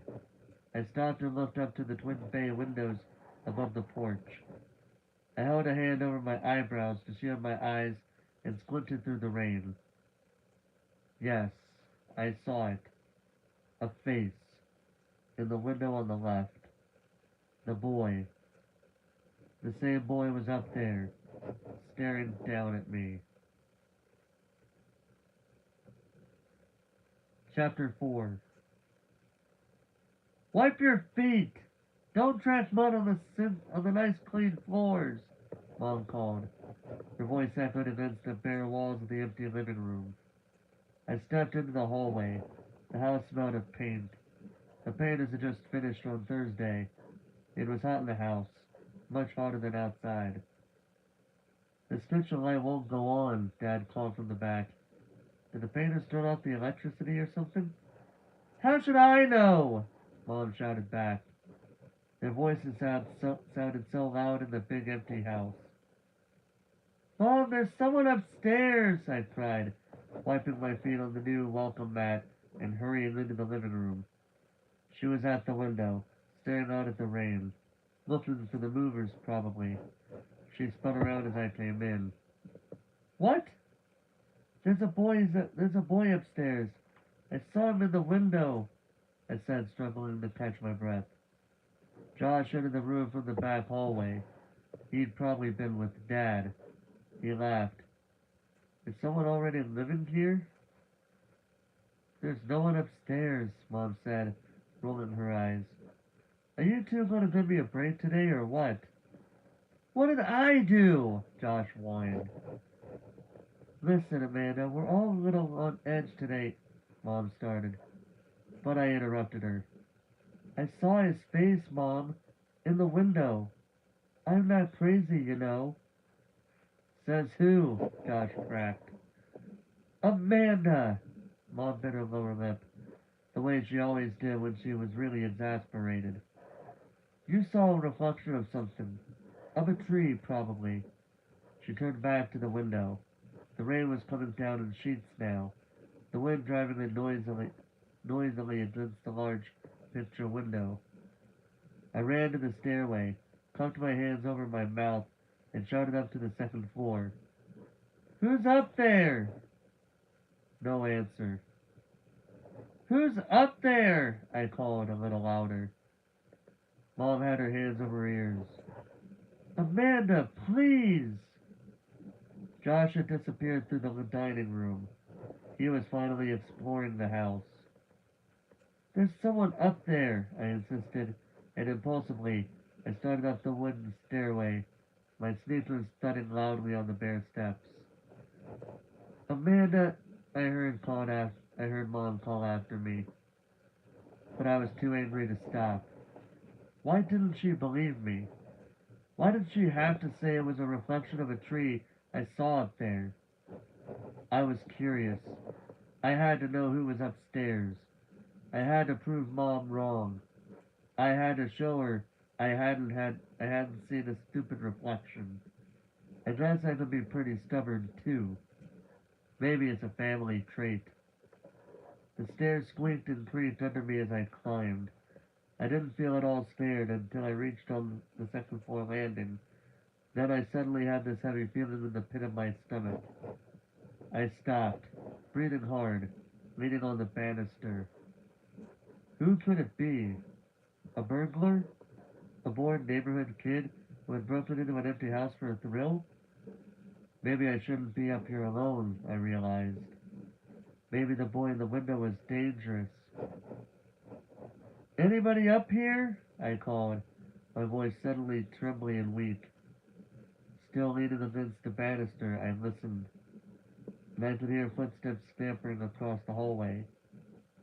No, not footsteps. The rain. That's what it was. The patter of rain against the slate shingled roof. For some reason, the sound made me feel a little calmer. I let go of the banister and stepped into the long narrow hallway. It was dark up here, except for a rectangle of gray light from a small window at the other end. I took a few steps, the old wooden floorboards creaking noisily beneath me. Anybody up here? Again, no answer. I stepped up to the first doorway on my left. The door was closed. The smell of fresh paint was suffocating. There was a light switch on the wall near the door. Maybe it's for the hall light, I thought. I clicked it on, but nothing happened. Anybody here? My hand was trembling as I grabbed the doorknob. It felt warm in my hand and damp. I turned it and, taking a deep breath, pushed open the door. I peered into the room. Gray light filtered in through the bay window. A flash of lightning made me jump back. The thunder that followed was a dull, distant roar. Slowly, carefully, I took a step into the room, then another. No sign of anyone. This was a guest bedroom, or it could be Josh's room if he decided he liked it. Another flash of lightning. The sky seemed to be darkening. It was pitch black out there, even though it was just after lunchtime. I backed into the hall. The next room down was going to be mine. It also had a bay window that looked down on the front yard. Was the boy I saw staring down at me in my room? I crept down the hall, letting my hand run along the wall for some reason, and stopped outside my door, which was also closed. Taking a deep breath, I knocked on the door. Who's in there? I called. I listened. Silence. There's a clap of thunder, closer than the last. I froze as if I were paralyzed, holding my breath. It was so hot up here, hot and damp, and the smell of pain was making me dizzy. I grabbed the doorknob. Anybody in there? I started to turn the knob when the boy crept up from behind and grabbed my shoulder.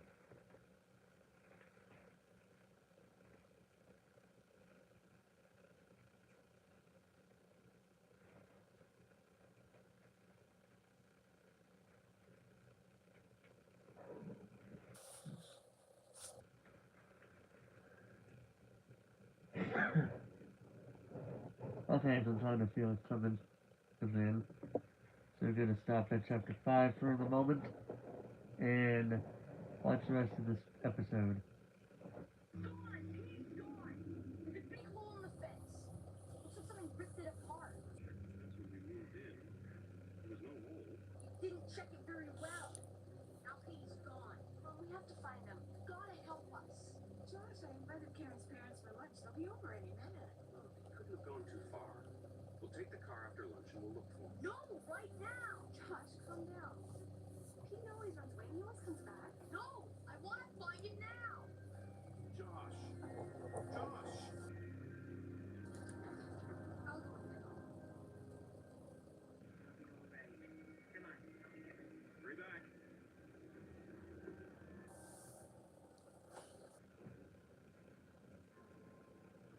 Oh, that was his collar.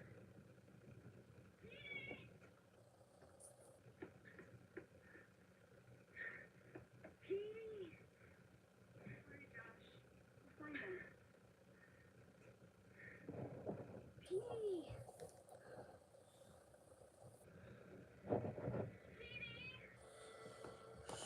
Petey, where are you? Petey! Josh, we gotta find him soon. I don't like it in here.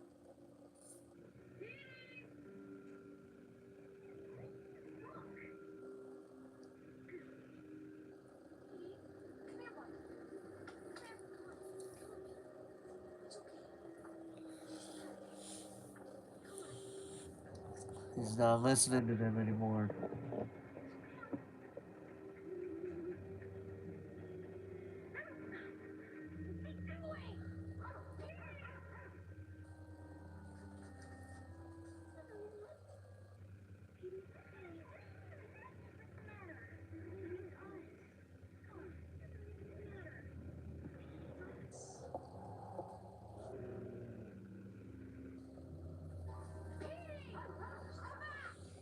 Hmm.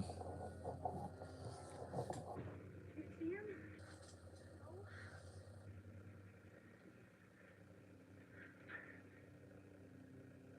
Josh, where we are. Cemetery. It's a stupid old cemetery. Let's go back. Maybe we're just waiting for Mom and Dad can help us. If we wait for them, we'll never find them. He's in here somewhere. We'll find him. Well, they got somebody watching over them. Not in a good way, probably. Because usually when they're in the distance, that's usually not a good thing. Especially if the two kids, especially if the people he's watching don't realize they're being watched.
Hmm. Uh-oh.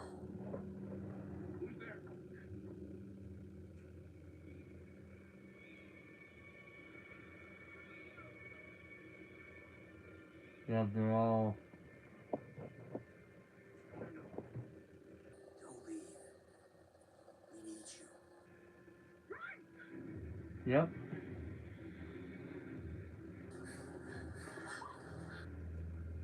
Do you remember me?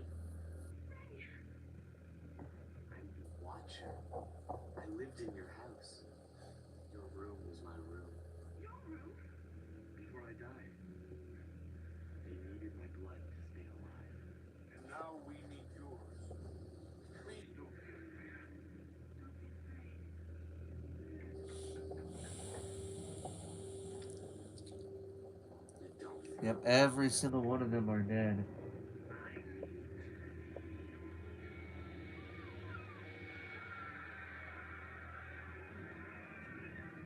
Yep, that's their cue to get the heck out of there.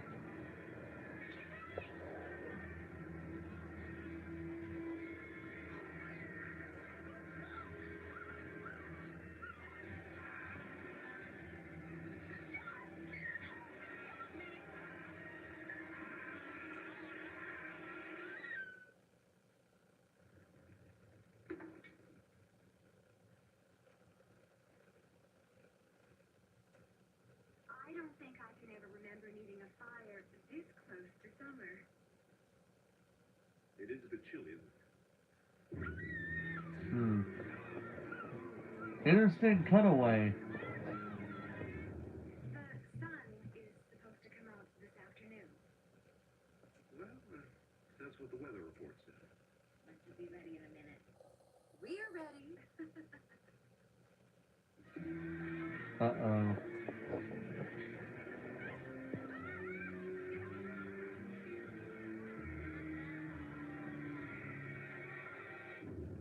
I wish Amanda would get back. Looks like they may not make the meal. I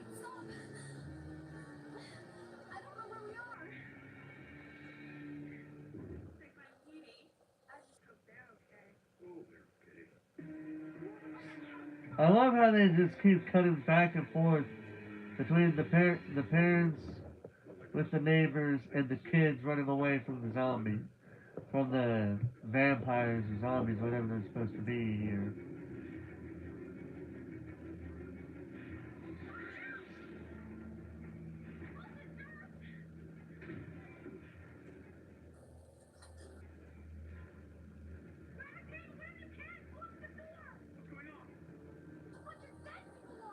This is not funny, you two. I'm not joking.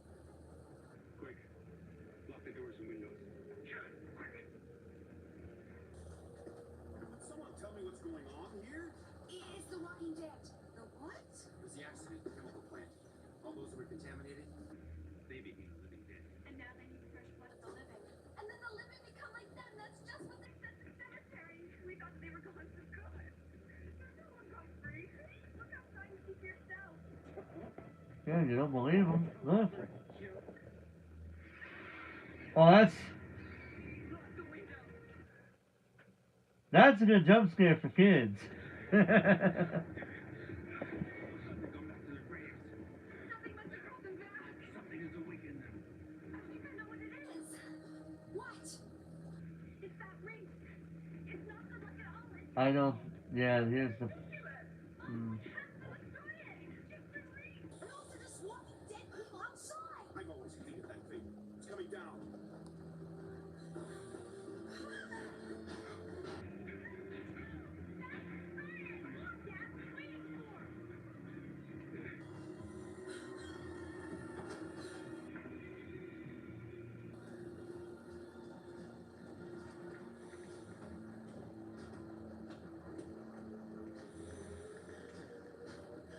So they've destroyed the reef.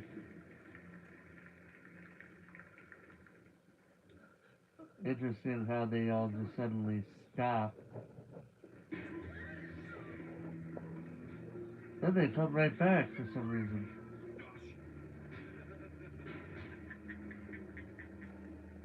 You thought that reef would keep you safe. Well, you were right. And now it's gone. You just destroyed the one thing that could protect you. If it hadn't been for that annoying little reef, we would have been when you first moved in. Don't fight us, Amanda. Let us be. Thank you, best friend. You'll have so much in common. You're doing the right thing. The neighborly thing. We were so happy when you moved in.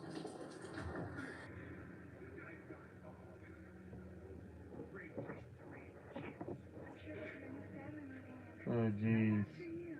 And then you'll get to be Mr. Dollars, the real good salesman. The stairs, go, go! Go, come Hmm. on!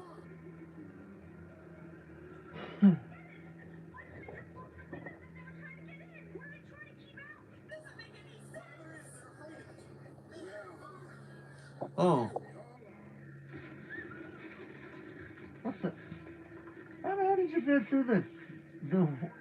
How'd you get in there?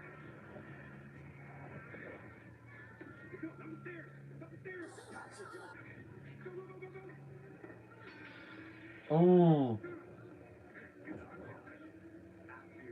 Maybe we can play some ball.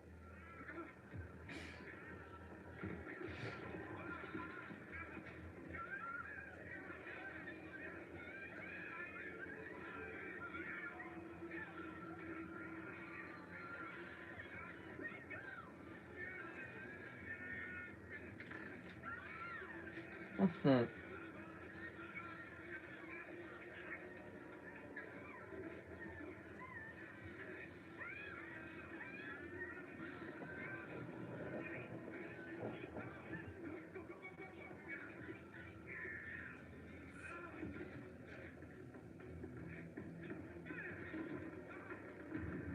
Damn, they're strong.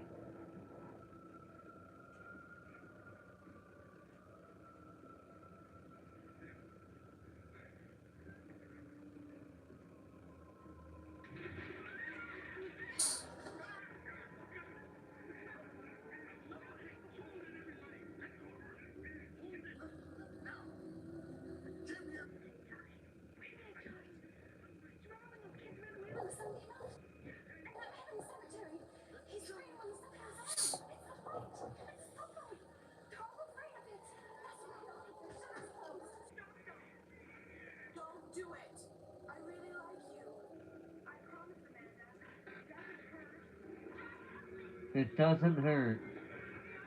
Even though she's seeing proof that you guys don't like the sun. Well, light to be, well, natural light, really.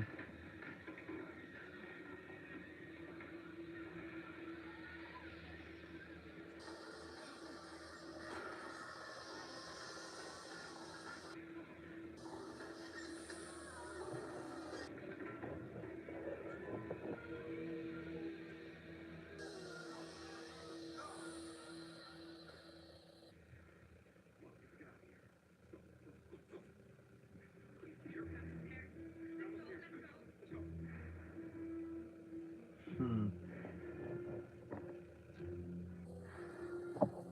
Now I know everyone around here wore hats.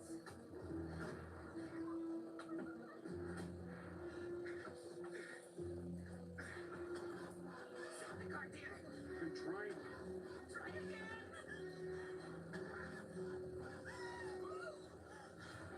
What's the...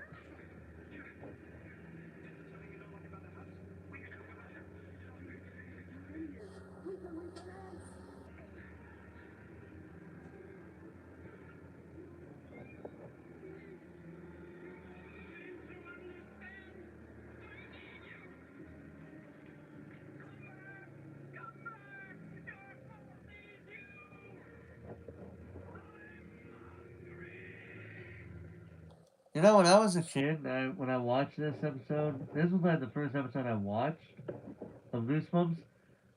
That face, right as the man is screaming, right at the, is saying to the camera, "I'm hungry," you know, doing that. That face scared the crap out of me when I was a kid.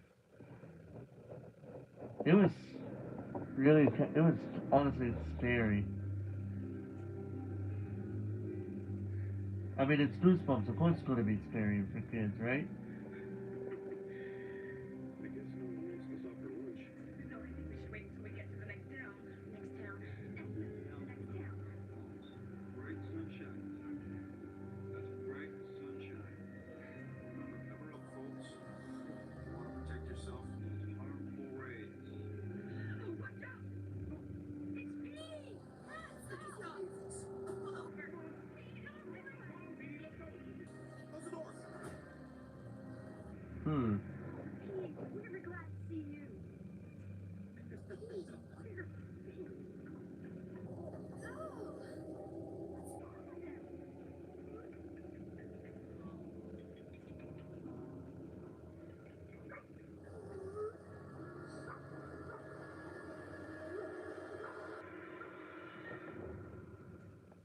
Even for a dog, you're a great actor. You really scared me when you played dead.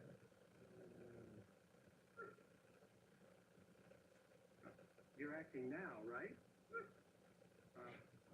He's good. He's really good. Yeah. So that was Welcome to Dead House, the episode.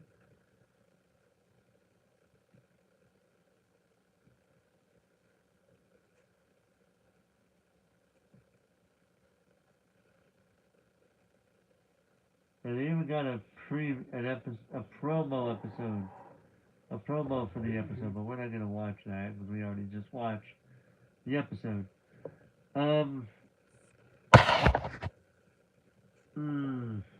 So see what time is it? It is 3:36. All right. Well. Um. What did chapter do this book again? If I can recall correctly.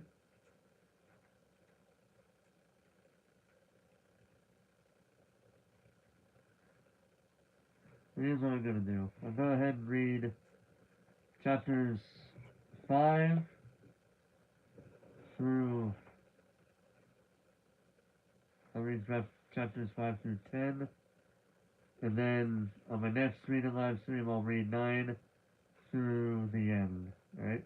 So do chapter 5 through 8.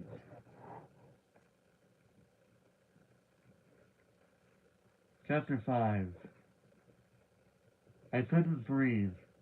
I couldn't cry out. My heart seemed to stop. My chest felt as if it were about to explode. With a desperate, terrified effort, I spun around. Josh! I shrieked. You scared me to death! I thought. He let go of me and took a step back. Gotcha! He declared, and then started to laugh. A high pitched laugh that echoed down the long, bare hallway. My heart was pounding hard now. My forehead throbbed. You're not funny, I said angrily. I shoved him against the wall. You really scared me. He laughed and rolled around on the floor. He's really a sicko. I tried to shove him again but missed. Angrily, I turned away from him, just in time to see my bedroom door slowly swinging open. I gasped in disbelief and froze, gaping at the moving door. Josh stopped laughing and stood up, immediately serious, his dark eyes wide with fright. I could hear someone moving inside the room. I could hear whispering, excited giggles. Who's there? I managed to stammer in a high little voice I didn't recognize. The door, creaking loudly, opened a bit more, then started to close. Who's there? I demanded, a bit more forcefully. Again I could hear whispering, someone moving about. Josh had backed up against the wall and was edging away toward the stairs. He had an expression on his face I'd never seen before. Sheer terror. The door, creaking like the door in the movie Haunted House, closed a little more. Josh was nearly to the stairway. He was staring at me, violently motioning with his hand for me to follow. But instead, I stepped forward, grabbed the doorknob, and pushed the door open hard. It didn't resist. I let go of the doorknob and stood blocking the doorway. Who's there? The room was empty. Thunder crashed. It took me a few seconds to realize what was making the door move. The window on the opposite wall had been left open several inches. The gusting wind through the open window must have been opening and closing the door. I guessed that also explained the other sounds I heard inside the room. The sounds I thought were whispers. Who had left the door? Who had left the door open? The door, what? Who had left the window open? The painters, probably. I took a deep breath and let it out slowly, waiting for my pounding heart to settle down to normal. Feeling a little foolish, I walked quickly to the window and pushed it shut. Amanda, are you alright? Josh whispered from the hallway. I started to answer him, but then I had a better idea. He had practically scared me to death a few minutes before. Why not give him a little scare? He deserved it. So I didn't answer him. I could hear him take a few timid steps closer to my room. Let me do that again. I could hear him take a few timid steps closer to my room. Amanda? Amanda? You okay? I tiptoed over to my closet, pulled the door open a third of the way. Then I laid down flat on the floor, on my back, with my head and shoulders hidden inside the closet and the rest of me out in the room. Amanda? Josh sounded very scared. Oh, I moaned loudly. I knew when he saw me sprawled on the floor like this, he'd totally freak out. Amanda, what's happening? He was in the doorway now. He'd see me any second now, lying in the dark room, my head hidden from view, the lightning flashing impressively and the thunder crashing outside the old window. I took a deep breath and held it to keep it from giggling. Amanda? He whispered, and then he must have seen me because he uttered aloud, Huh? And I heard him gasp. And then he screamed at the top of his lungs. I heard him running down the hall to the stairway, shrieking, Mom! Dad! and I heard his sneakers thudding down the wooden stairs, with him screaming and crawling all the way down. I snickered to myself. Then, before I could pull myself up, I felt a rough, warm tongue licking my face.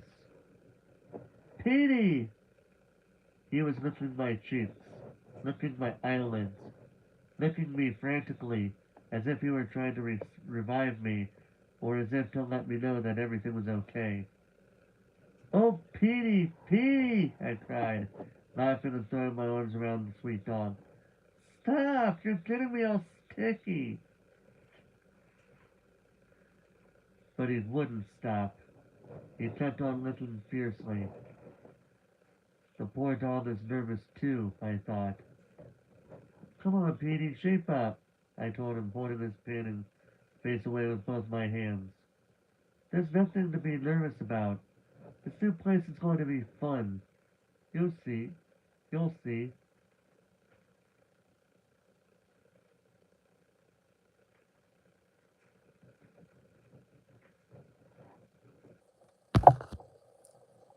Chapter 6. That night I was smiling myself as I fluffed up my pillow and slid into bed. I was thinking about how terrified Josh had been that afternoon, how frightened he looked, even after I came prancing down the stairs, perfectly okay, how angry he was that I'd fooled him. Of course, Mom and Dad didn't think it was funny. They were both nervous and upset because the moving van had just arrived an hour late. They forced Josh and me to call a truce. No more scaring each other. It's hard not to get scared in this creepy old place, Josh muttered. But we reluctantly agreed not to play any more jokes on each other, if we could possibly help it. The men, complaining about the rain, started carrying in all of our furniture. Josh and I helped show them where we wanted stuff in our rooms. They dropped my dresser on the stairs, but it only got a small scratch. The furniture looked strange and small in this big house. Josh and I tried to stay out of the way, while Mom and Dad worked all day, arranging things, emptying cartons, putting clothes away. Mom even managed to get the curtains hung in my room. What a day! Now a little after 10 o'clock, trying to get to sleep for the first time in my new room, I turned onto my side, then onto my back. Even though this was my old bed, I couldn't get comfortable. Everything seemed so different, so wrong. The bed didn't face the same direction as in my old bedroom. The walls were bare. I hadn't had time to hang any of my posters. The room seemed so large and empty. The shadows seemed so much darker. My back started to itch, and then I suddenly felt itchy all over. The bed is filled with bugs, I thought, sitting up. But of course that was ridiculous. It was my same old bed with clean sheets. I forced myself to settle back down and close my eyes. Suddenly, when I can't get to sleep, sometimes when I can't get to sleep, I count silently by twos, picturing each number in my mind as I think about it. It usually helps to clear my mind so that I can drift off to sleep. I tried it now, burying my face in the pillow, picturing the numbers rolling past. 4, 6, 8. I yawned loudly, still wide awake at 2:30. I'm going to be awake forever, I thought. I'm never going to be able to sleep in this new room. But then I must have drifted off without realizing it. I don't know how long I slept. An hour or two at the most. It was a light, uncomfortable sleep. Then something woke me. I sat straight up, startled. Despite the heat of the room, I felt cold all over. Looking down at the end of the bed, I saw that I had kicked off the sheet and light blanket. With a groan, I reached down for them, but then froze. I heard whispers. Someone was whispering across the room. Who's there? My voice was a whisper, too tiny and frightened. I grabbed my covers and pulled them up to my chin. I heard more whispers. The room came into focus as my eyes adjusted to the dim light. The curtains. The long sheer curtains from my old room that my mother had hung that afternoon were fluttering at the window. So, that explained the whispers. The billowing curtains must have woken me up. The soft gray light floated in from outside. The curtains cast moving shadows onto the foot of my bed. Yawning, I stretched and climbed out of bed. I felt chilled all over as I crept across the wooden floor to close the window. As I came near, the curtains stopped billowing and floated back into place. I pushed them aside and reached out to close the window. Oh! I uttered a soft cry when I realized that the window was closed. But how could the curtains flutter like that with the windows closed? With the window closed? I stood there for a while, staring out at the blaze of the night. There wasn't much of a draft. The window seemed pretty airtight. Had I imagined the curtains billowing? Were my eyes playing tricks on me? Yawning, I hurried back through the strange shadows to my bed and pulled the covers up as high as they would go. Amanda, stop staring at yourself, I scolded. When I fell back to sleep a few minutes later, I had the ugliest, most terrifying dream. I dreamed that we were all dead. Mom, Dad, Josh, and me.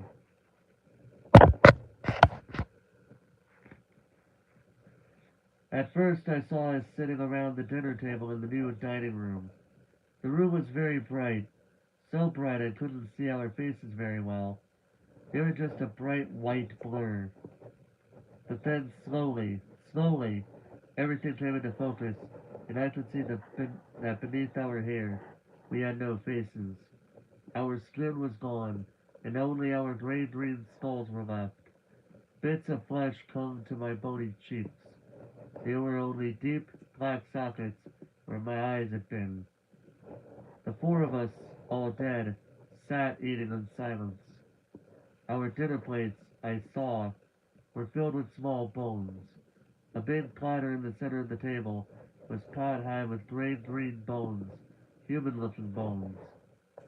And then, in this dream, our disgusting meal was interrupted by a loud knocking on the door, an insistent pounding that grew louder and louder.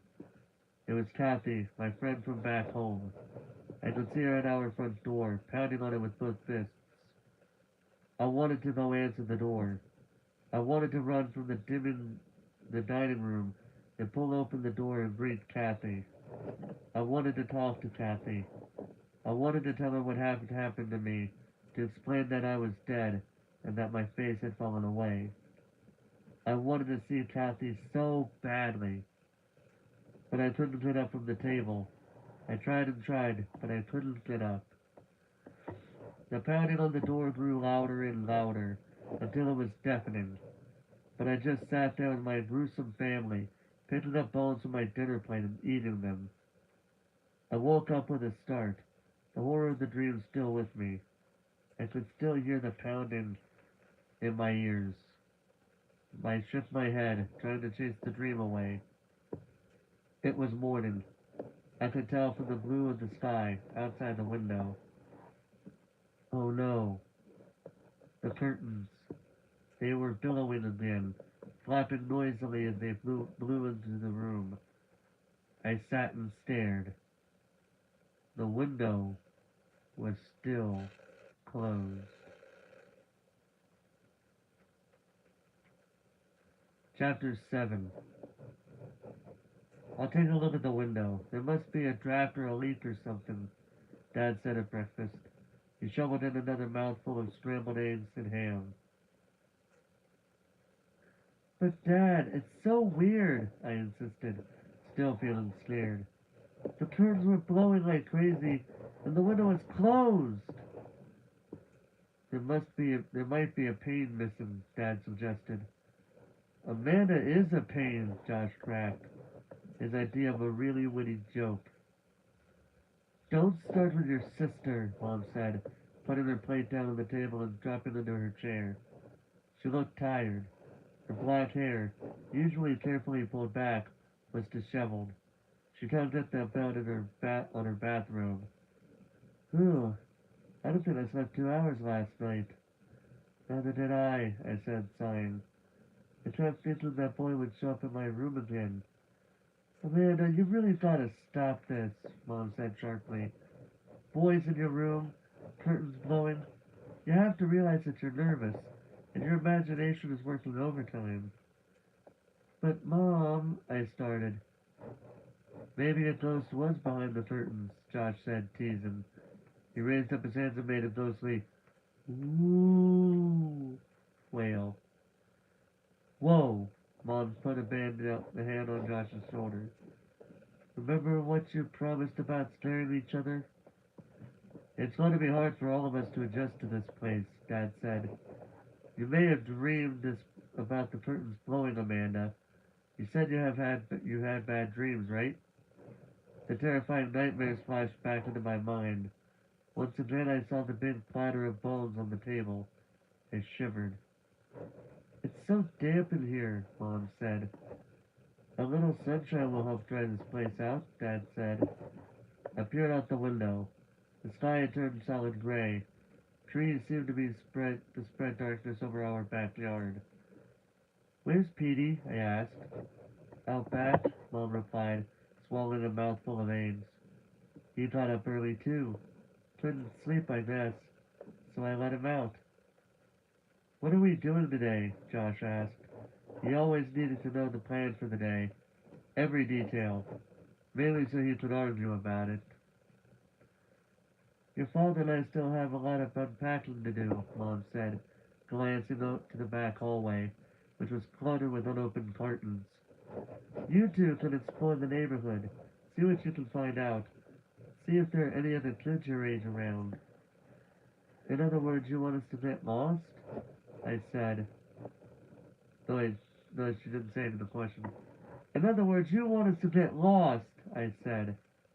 Mom and Dad both laughed. You're very smart, Amanda. But I wanted to help unpack my stuff, Josh whined. I knew he'd argue with the plan, just like always. Go get dressed and take a long walk, Dad said. Take Peter with you, okay? And take a leash for him. I left one by the front stairs. What about our bikes? Why can't we ride our bikes? Josh asked. They're buried in the back of the garage, Dad told him. You'll never be able to get to them. Besides, you have a flat tire. If I can't ride my bike, I'm not going out, Josh insisted, crossing his arms in front of his chest. Mom and Dad had to argue with him, then threatened him. Finally, he agreed to go for a short walk. I finished my breakfast, thinking about Kathy and my other friends back at home. I wondered what the kids were like in Dark Falls. I wonder if I'd ever be suitable enough for friends. Real friends. I volunteered to do the breakfast dishes because Mom and Dad had so much work to do. The warm water felt soothing on my face as I sponged the dishes clean. I guess maybe I'm weird. I like I like washing dishes. Behind me, from somewhere in the front of the house, I could hear Josh arguing with Dad. I could just barely make out the words over the trickle of the tap water. Your basketball is packed in one of three categories, Dad was saying. Then Josh said something thin. Dad said, how should I know which one? Then Josh said something. He, then Dad said, no, I don't have time to look now. Believe it or not, your basketball is about as top as my list. Yeah, okay. I got the picture on that one.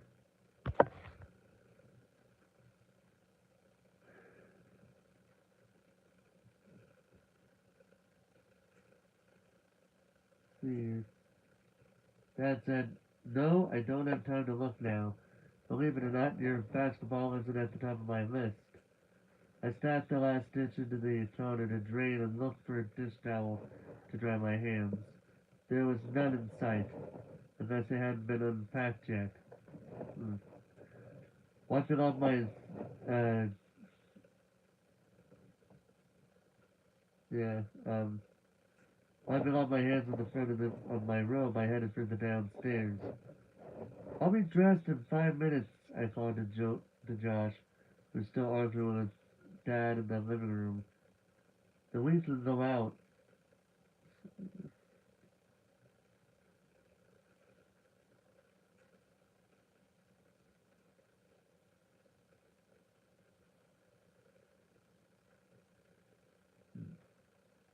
Hmm, sorry. Let me, uh, dozed off for a second there.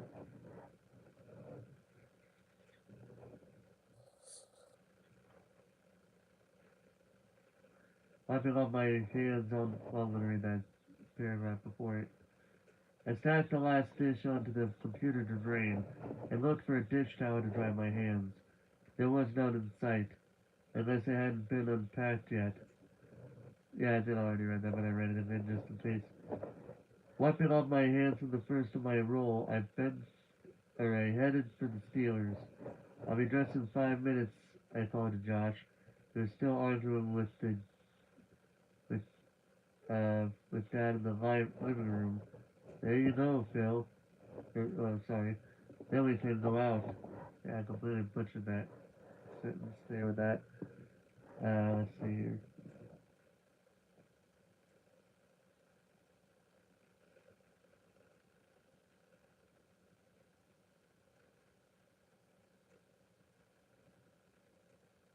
Hmm.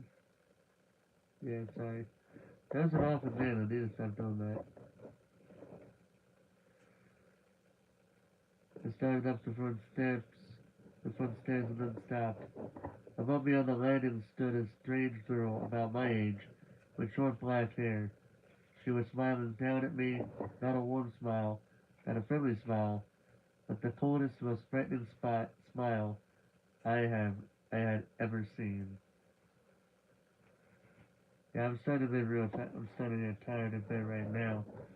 So I'm gonna go ahead and stop there tonight. Let's see here. Oh, that's great. Yeah, give me 1 second.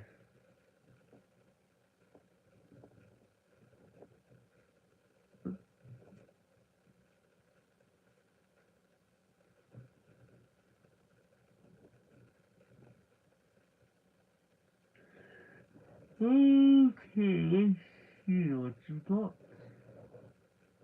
Let's see what we've got here.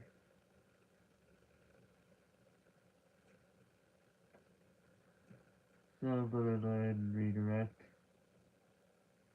Oh, we got a lot of channels here that are going.